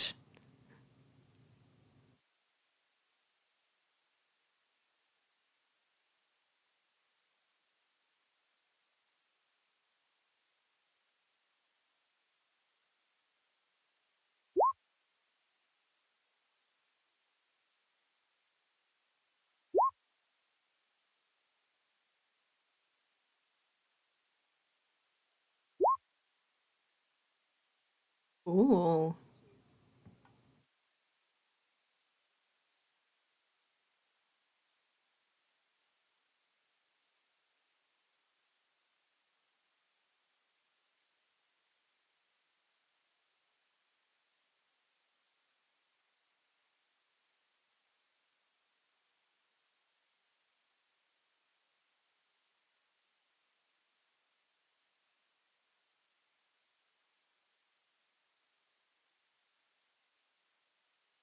Very cool.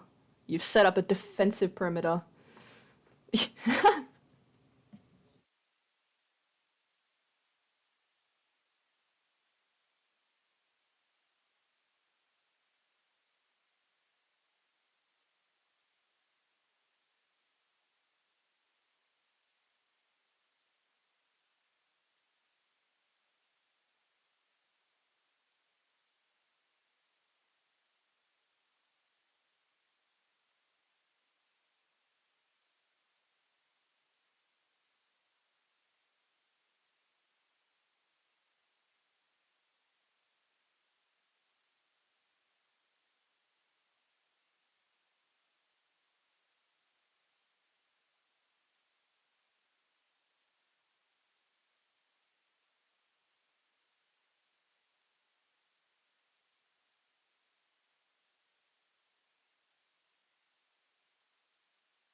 Uh, Ren tenses up when she hears you close. She turns away from Ruby and this dragon and regards you. Her eyes are still very cold, still very judgmental. Uh, you can see there's still a bit of scar tissue across her throat. Um, she just nods her head slightly.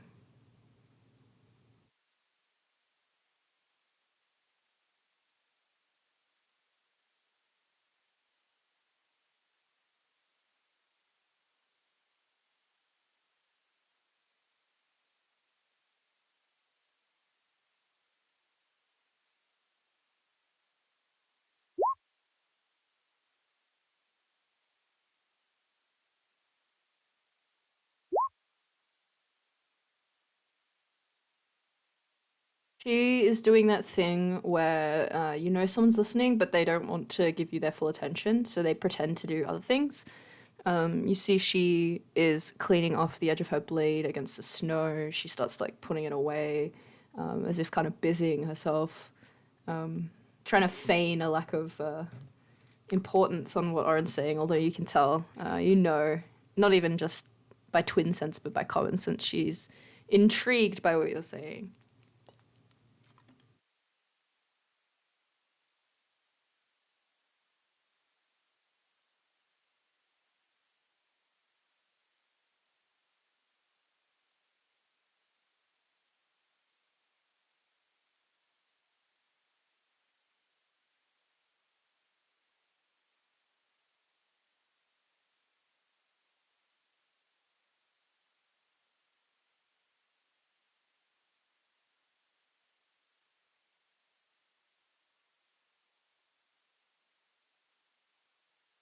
She kind of turns to you, um, and with that same croaky voice, she says, You left me to die.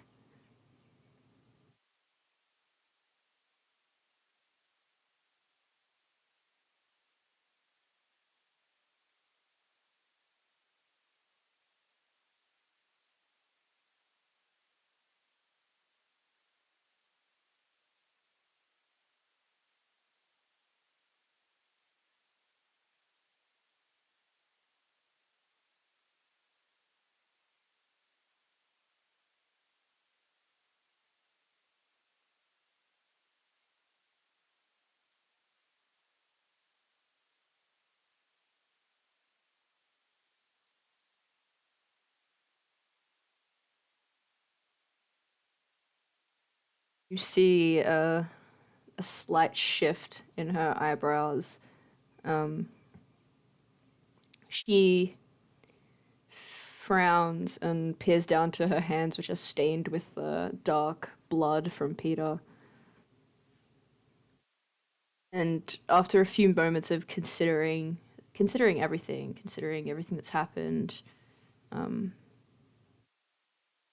she slowly nods her head.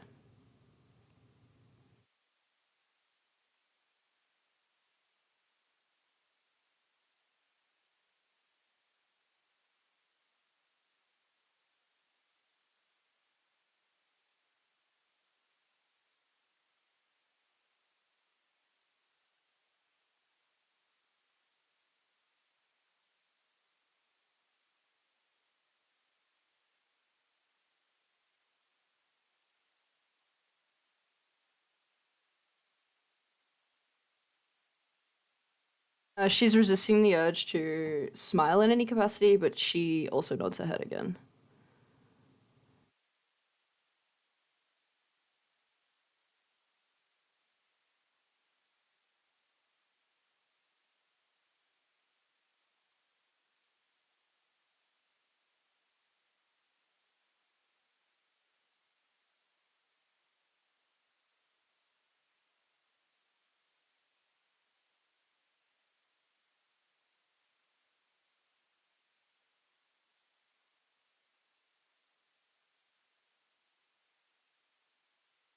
She takes an opportunity. I'm kidding.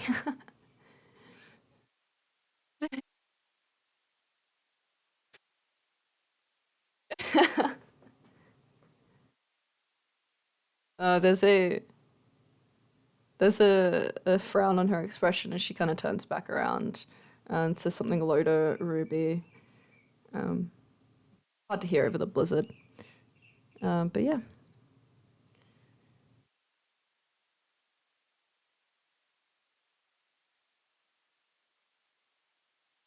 You can absolutely make a perception check. It's You're gonna be so disappointed.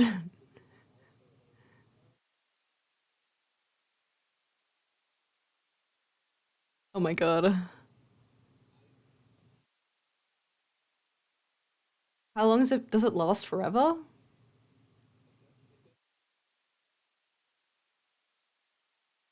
So concerning. That's okay. You can make the check though, that's fine. You're gonna be disappointed, but yeah, go ahead. It's very loud. It's a very blizzardy evening, and it seems to be getting colder.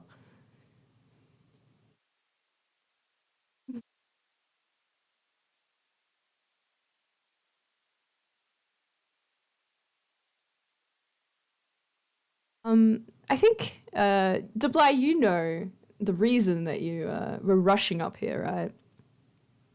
The reason that it was so dire to be here. I think it's important for context. There had to be some kind of sacrifice made here.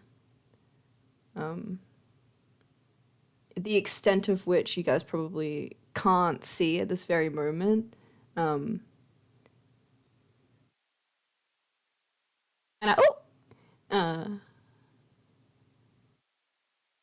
but sealing off a temple for over 200 years is no joke.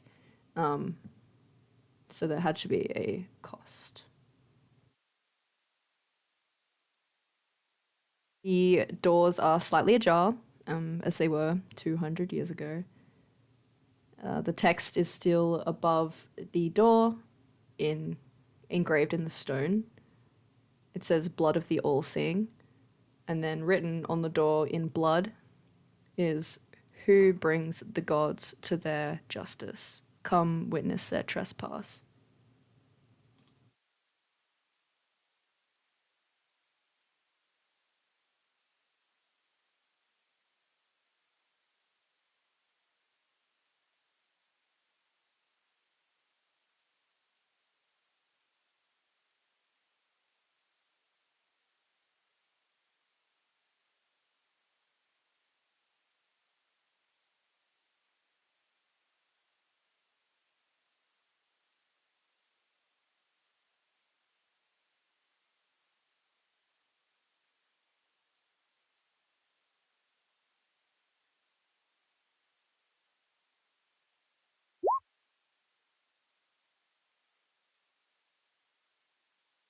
The door reverberates with a acknowledgement that you feel somewhere intrinsic inside of you, like an echo of your divination.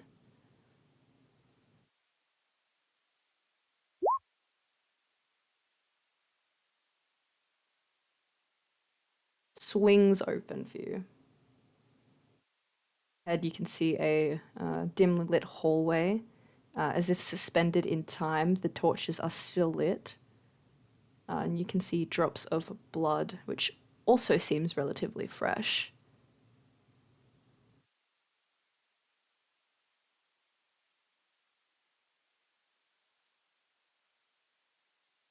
You walk inside.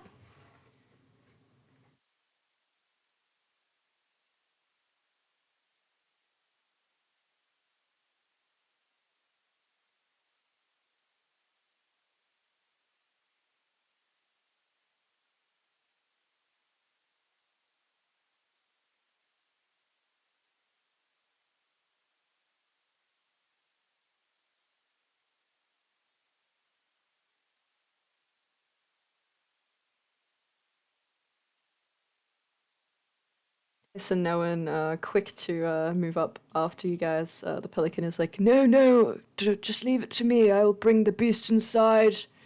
I have totally got this. turns around to this magnificent, huge creature, 50 times his weight, squares his shoulders. It's all right.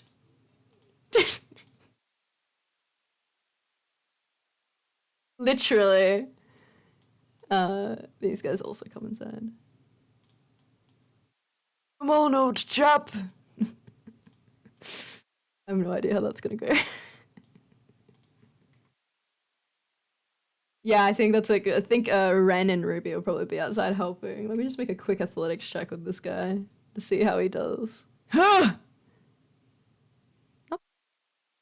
He's not bad. I've done it now. Yeah. You guys enter inside the the temple. You meander through many empty corridors. It's almost kind of ironic how closely to the halls of the castle in Pandemonium are to this. It feels very cold. It feels very hollow. Although with Una here, there's a sense of an awakening, like a warmth kind of renewed. You guys step through the hallways. I assume you guys would follow the blood splatter, right?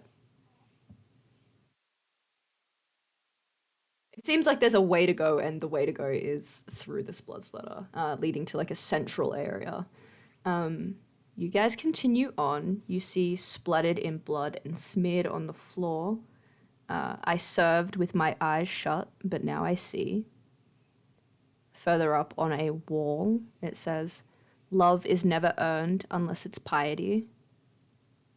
And then after that, kind of just at the entryway of this central area, it says, "The gods barter, we pay." And I'll type those all out for you. You guys enter in. Let me just check. I didn't clear it from last time. See your past selves.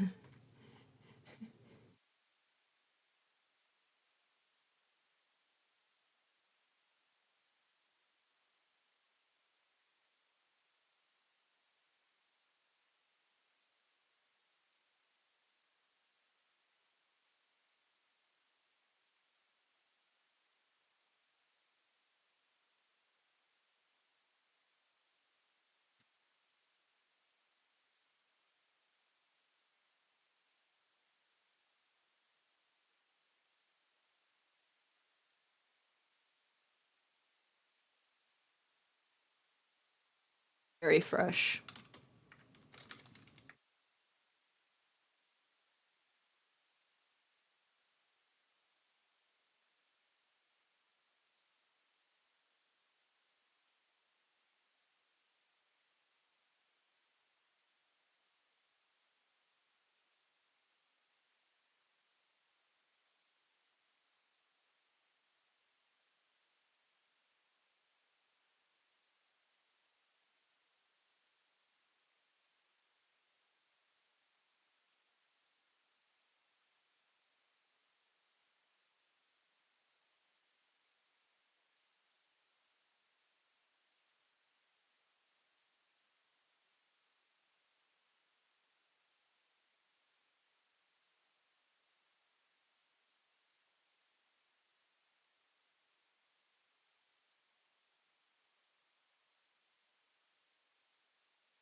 Most of the time in the one shot, most of the time in that one shot was Karnax being a menace, Luxie running around, Denny also being a menace.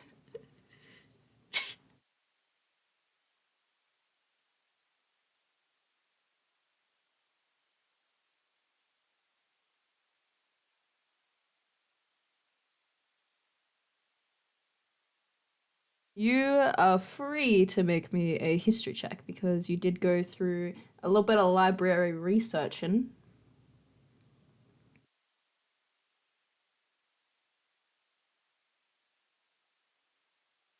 Do you want to add anything to that? I think you.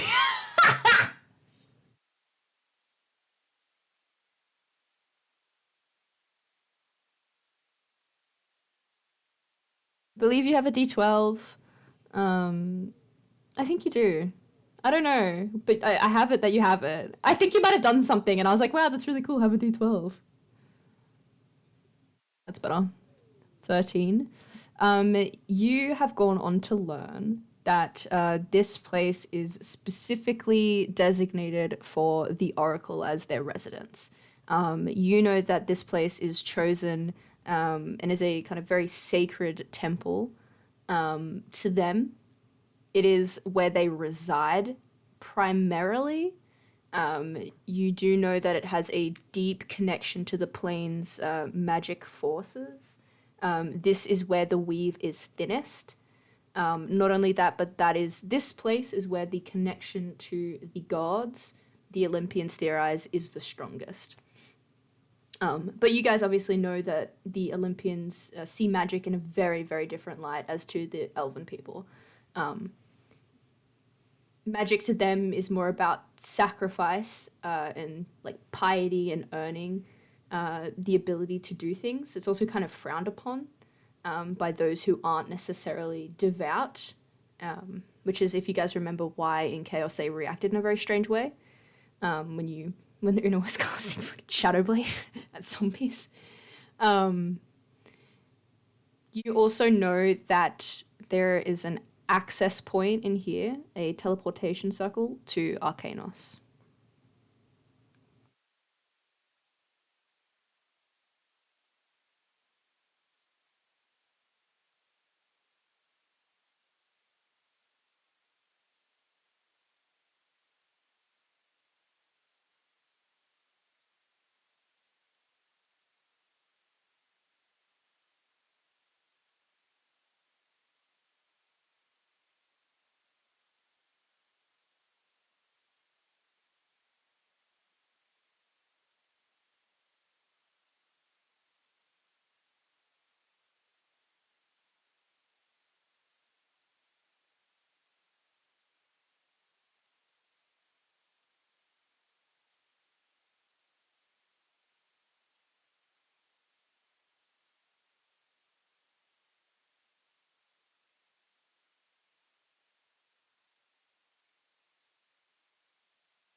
You guys hear hey, what's this?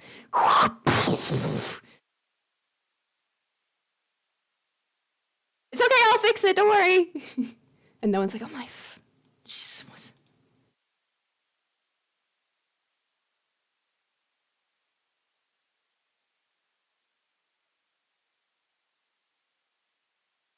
Break.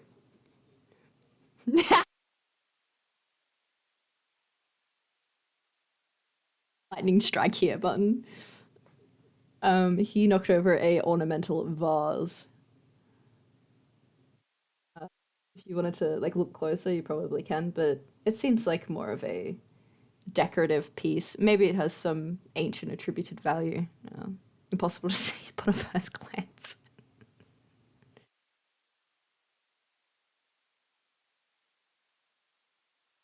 You walk through this space. As you kind of step by, you see that this these like this nature, this fern life, these flowers seem to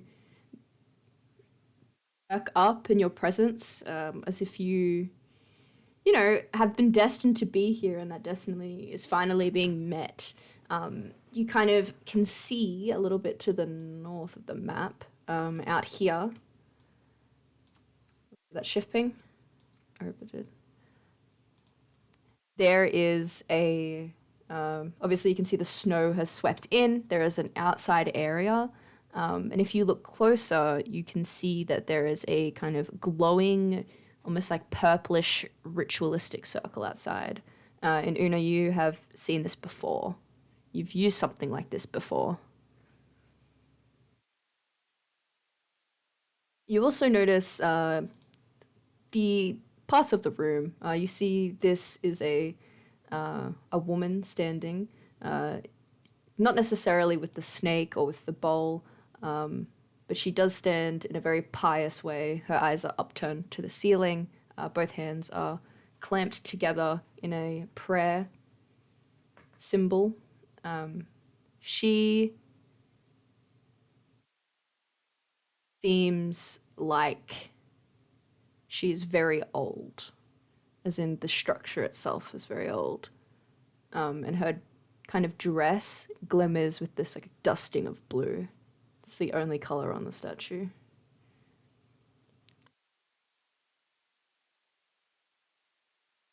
Like, it does look like her, actually. Um, you also see there's a few other statues around. You notice that this one on the left, she is a elven woman. Yeah, the first thing that you notice is that they're all women, right? Feminism. She's an elven woman. She clutches a small infant in her arms. She also has her eyes upturned to the sky. You see on this side, this woman wears leather armor. She has her hand on the hilt of a blade, and she has her eyes upturned to the ceiling. And yeah, that's what you notice in the room.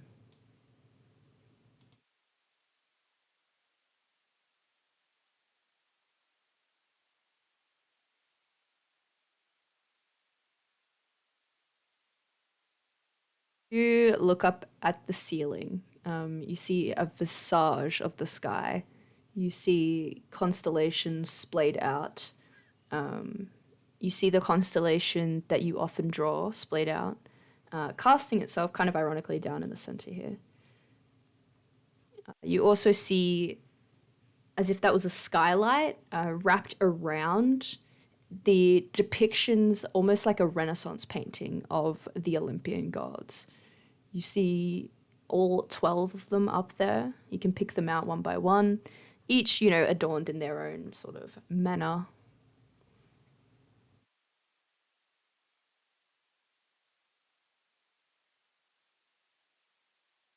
See him up there. He is on the back of a chariot and he's holding a spear.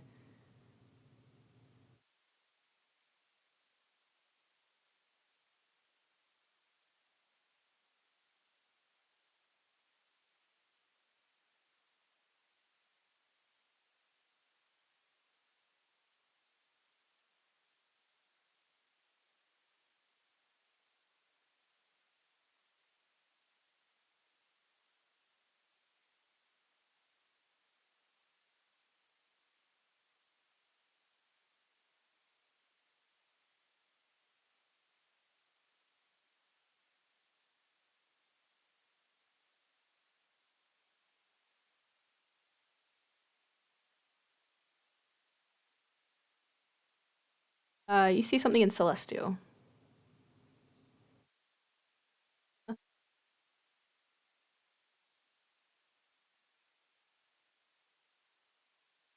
Yes, you did, to raid the front of the temple.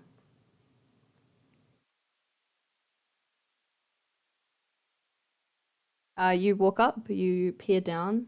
It says engraved in the stone, the first.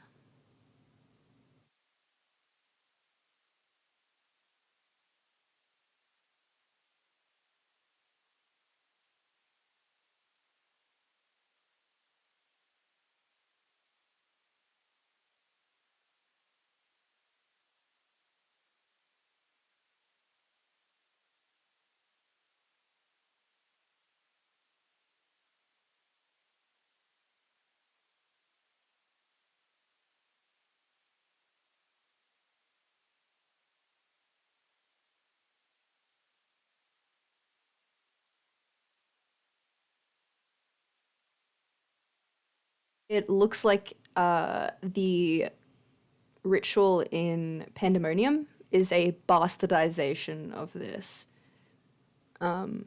where that ritual circle required certain elements. This doesn't seem to require that by nature of simple placement on the plane. This, even if it is incomplete, which is a big point, this is the most potent, like, magical essence that a mortal could perhaps seek to achieve.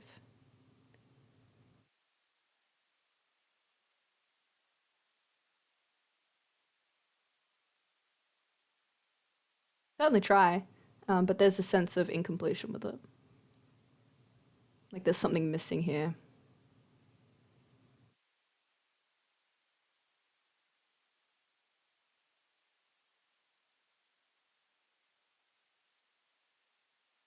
What are the rest of you guys doing as Una starts to kind of walk around?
You place your hand on Una, feel this magic imbue within her. Normally, you know what, this probably wouldn't work, but you know what, Brian knows all my weaknesses.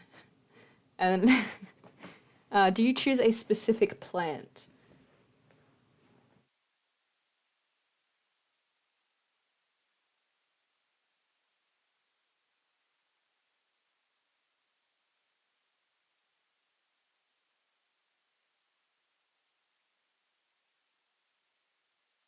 You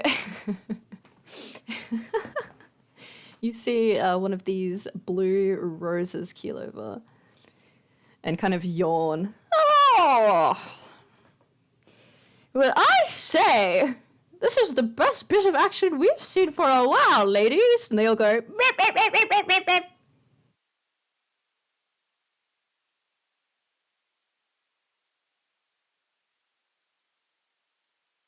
That's a problem here.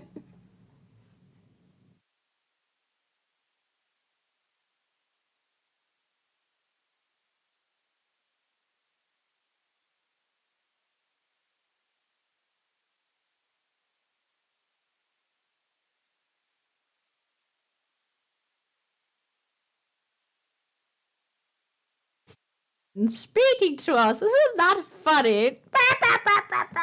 Wait, did she just say something? Um, no, that's simply not a thing. No, no, no, no, no, no, no, no, no, no.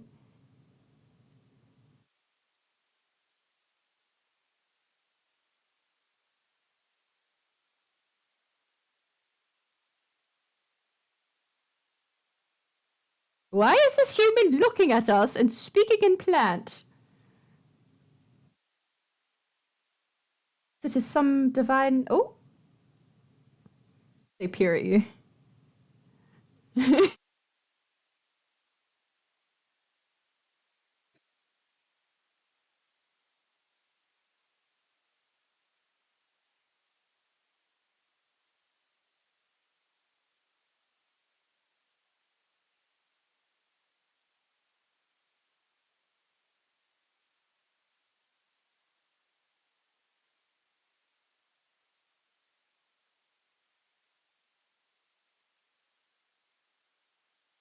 You think you are meant to live here?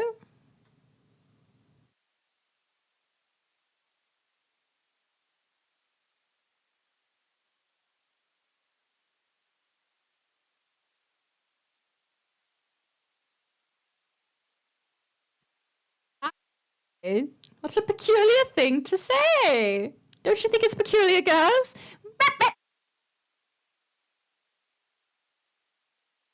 Yeah.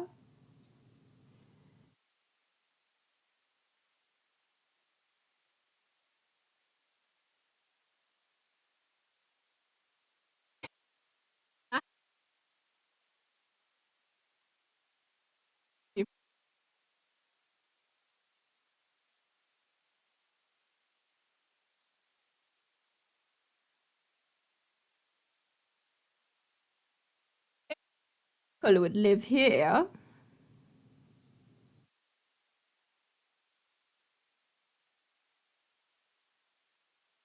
Said only the Oracle would live here.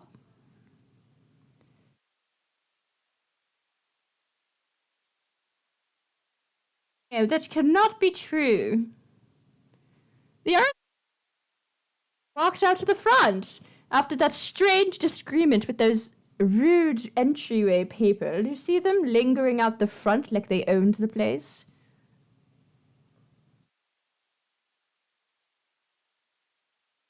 Oh, the bird is back. You guys look behind you. You can see,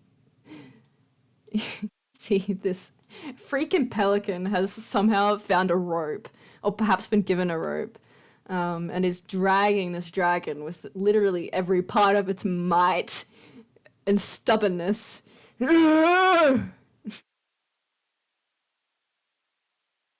He's back. Not again.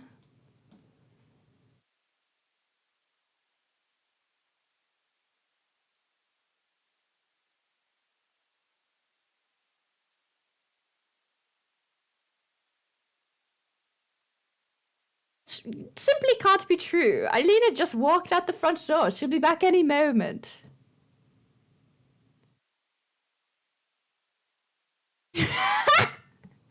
A plant observes you.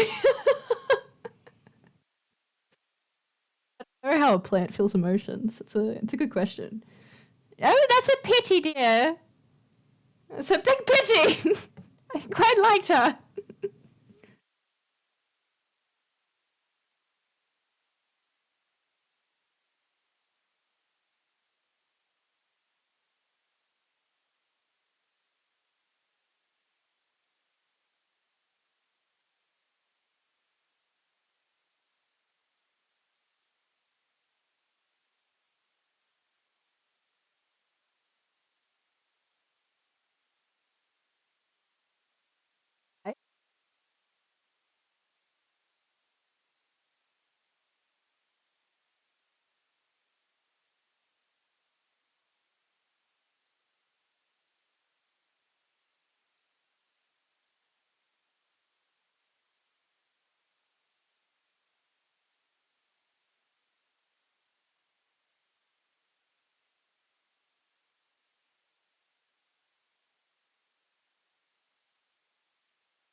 Any rituals? No, there was no ritual. There was just a bloodbath, wasn't there?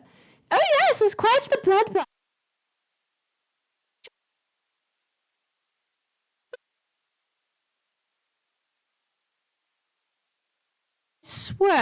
I swear it was him. She waggles a tiny little leaf at Debly. And some other friends.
You know what? Go ahead, and I'll fill in any of the blanks that I think you would remember. Right?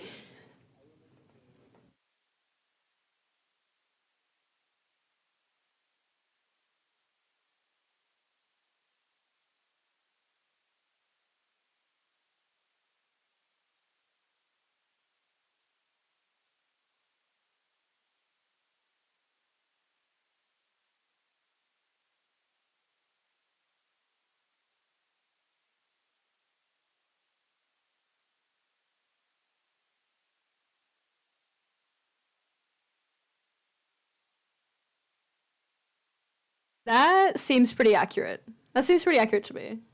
As to what like Dublay would remember from what the interactions he had. Yeah.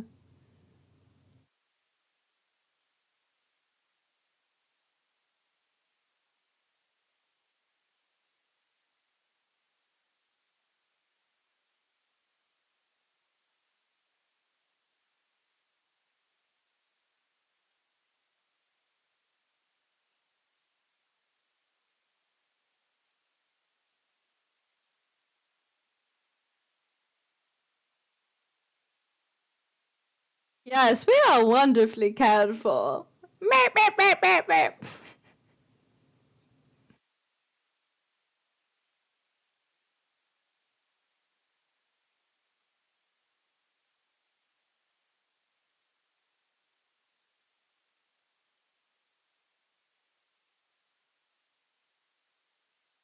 Yes, but she isn't going anywhere. How peculiar.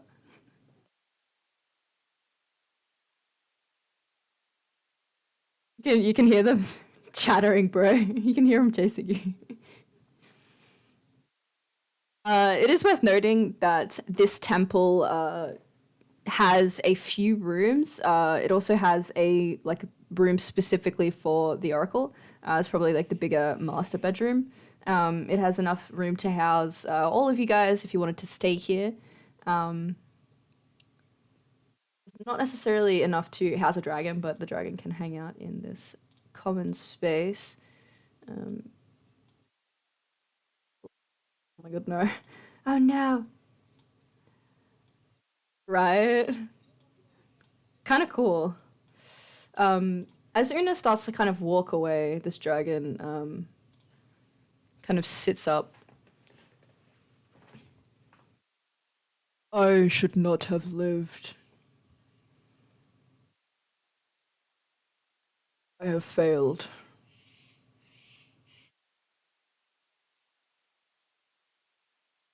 Thanks, kid.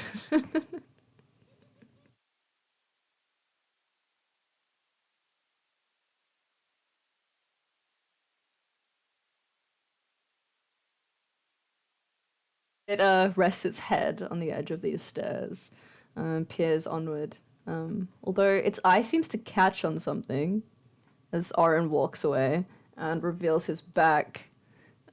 He eyes the rifle attached to Oren and says, Son,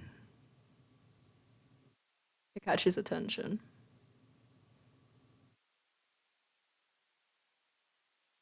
My other son.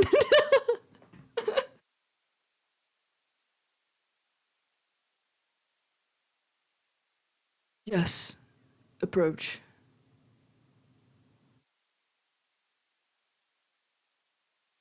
What is that instrument strapped to your back?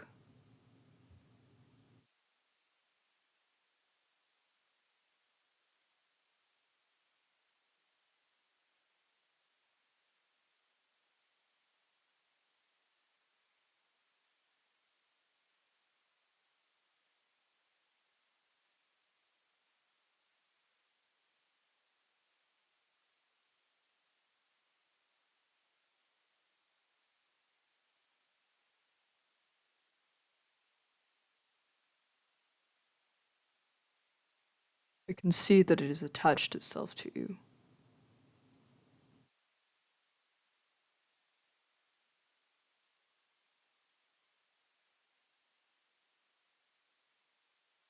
He settles slightly. You can see the immense power of this thing is dampened by the state of its wounds.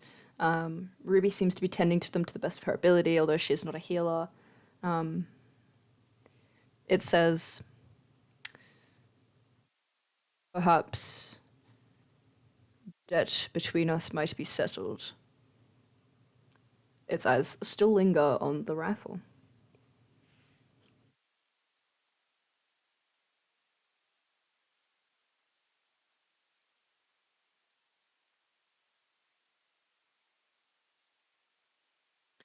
I see that thing leeching power from you. I once sought out a weapon of great power to protect the epitome of my horde. I still seek that weapon.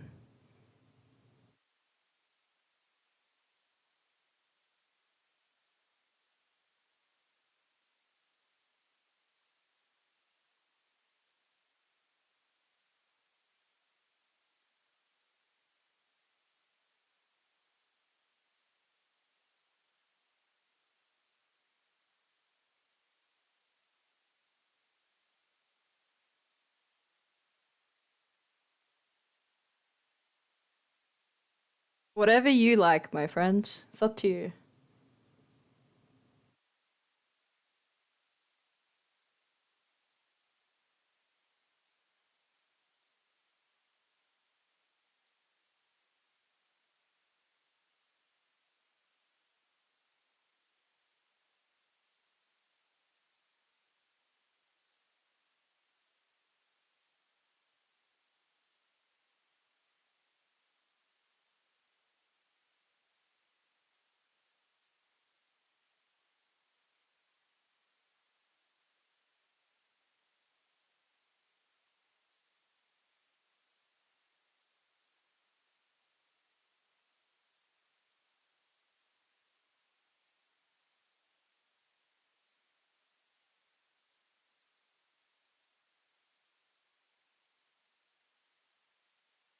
Dragon cackles and it sounds like rocks thundering down a mountain and says, Then our debt is settled.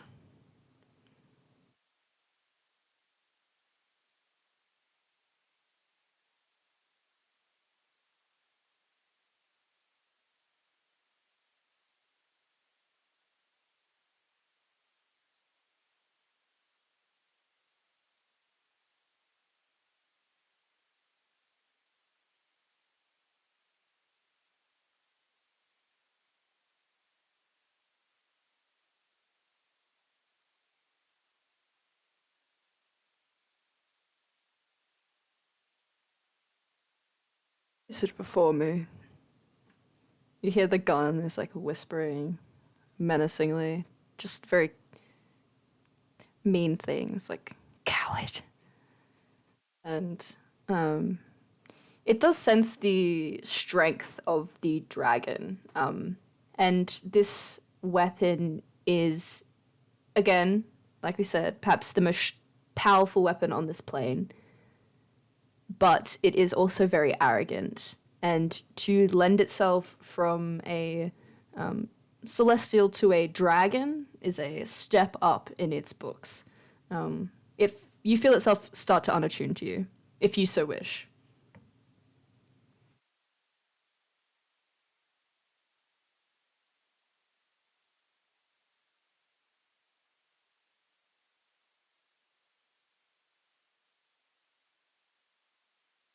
Feel the kind of darkness and associated depravity with the weapon disperse from you as you outstretch it to the dragon. Place it down on the ground in front of him.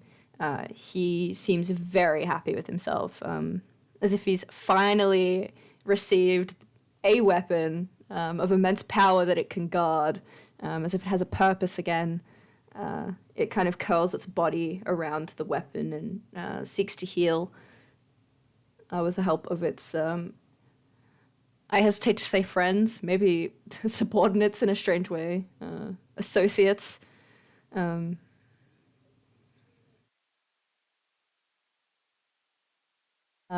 yeah,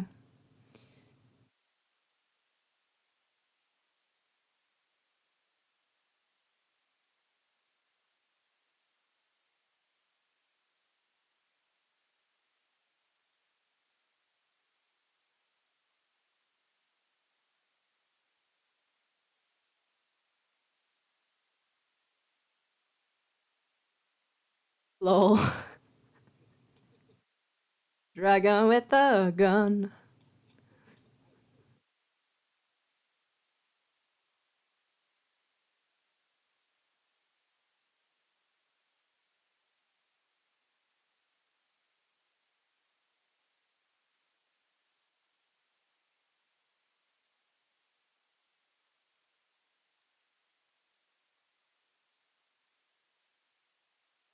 Is that to everybody? You see the pelican rests on the edge of the banister and it bows itself forward to you in a very noble gesture. The dragon is very smitten with its new weapon and doesn't seem very concerned with, formalities. The three girls over there, though, they smile at you and nod. Ren doesn't smile. She just nods.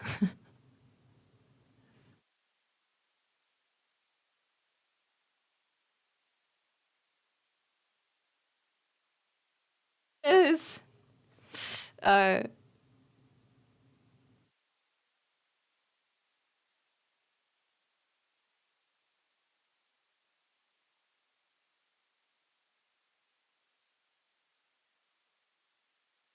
this fucking guy.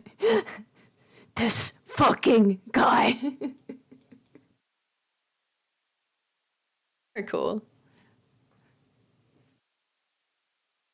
It's like, yo, take me back. Kremik, you've been very quiet. What are you doing, bud?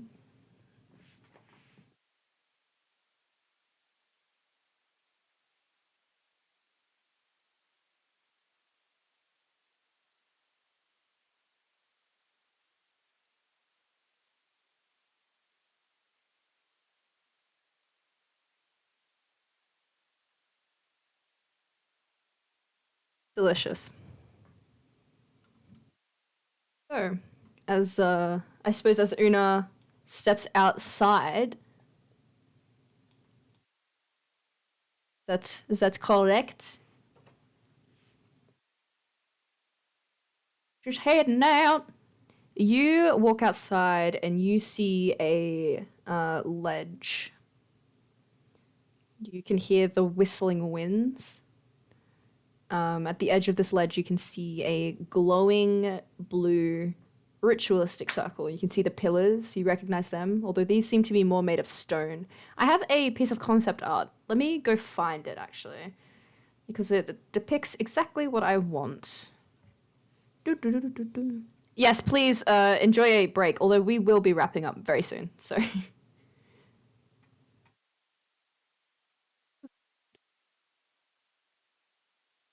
So where is it gonna be?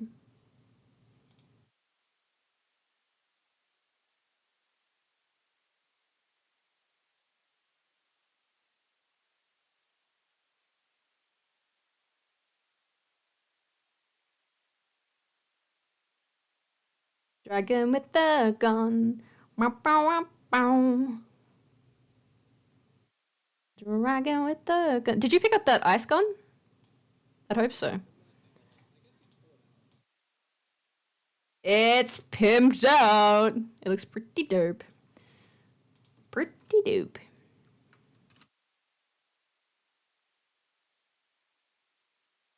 This...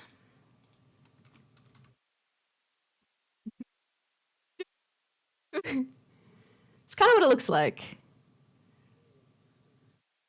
Uh, pretty... I'll have a proper battle map next session, but trying to find something that looks like this to the point where I'm happy is so hard and annoying. I'm such a stickler with maps. Awesome.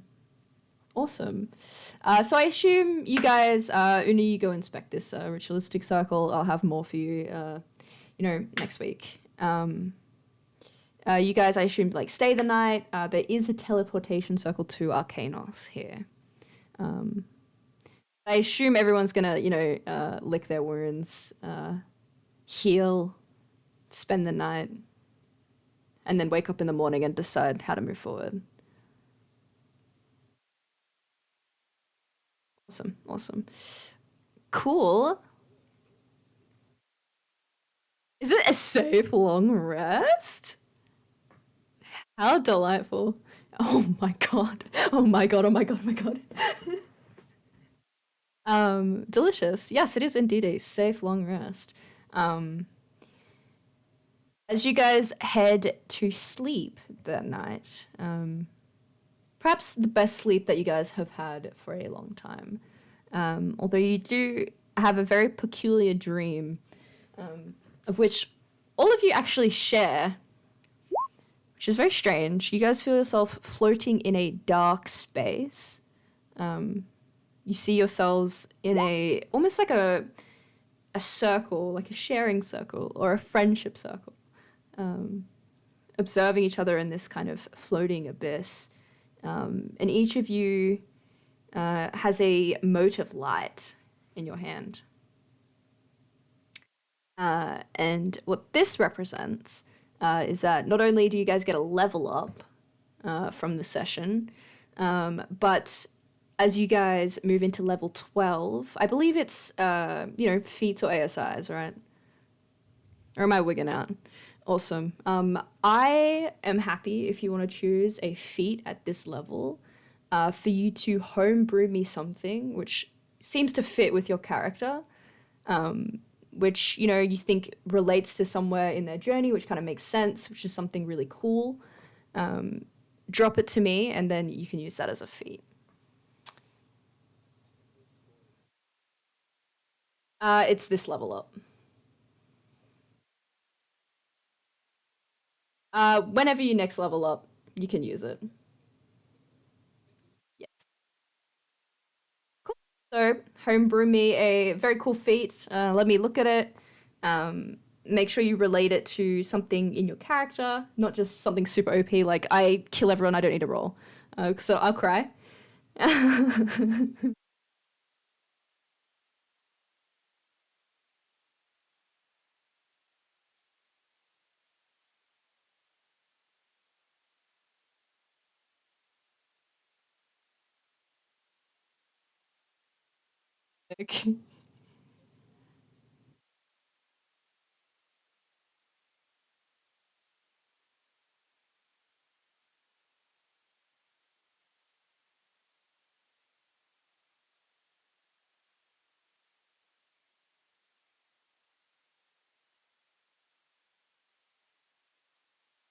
Very good. Yeah, and that's end session. Totally didn't expect it to go down the way it did, but it did. Very, very cool. Very interesting to see where it's gonna go. Thank you guys for showing up. Thanks to all of our Twitch viewers. Watts is here. He's been a very dedicated follower. He comes to all of our streams. Everybody say hi. It doesn't matter. He's here. That's all that matters.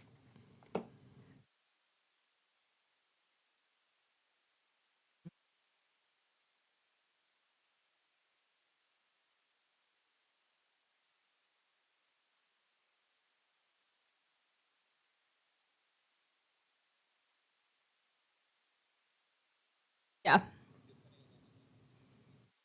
Yes, I will have a look see at the gun and transfer it over.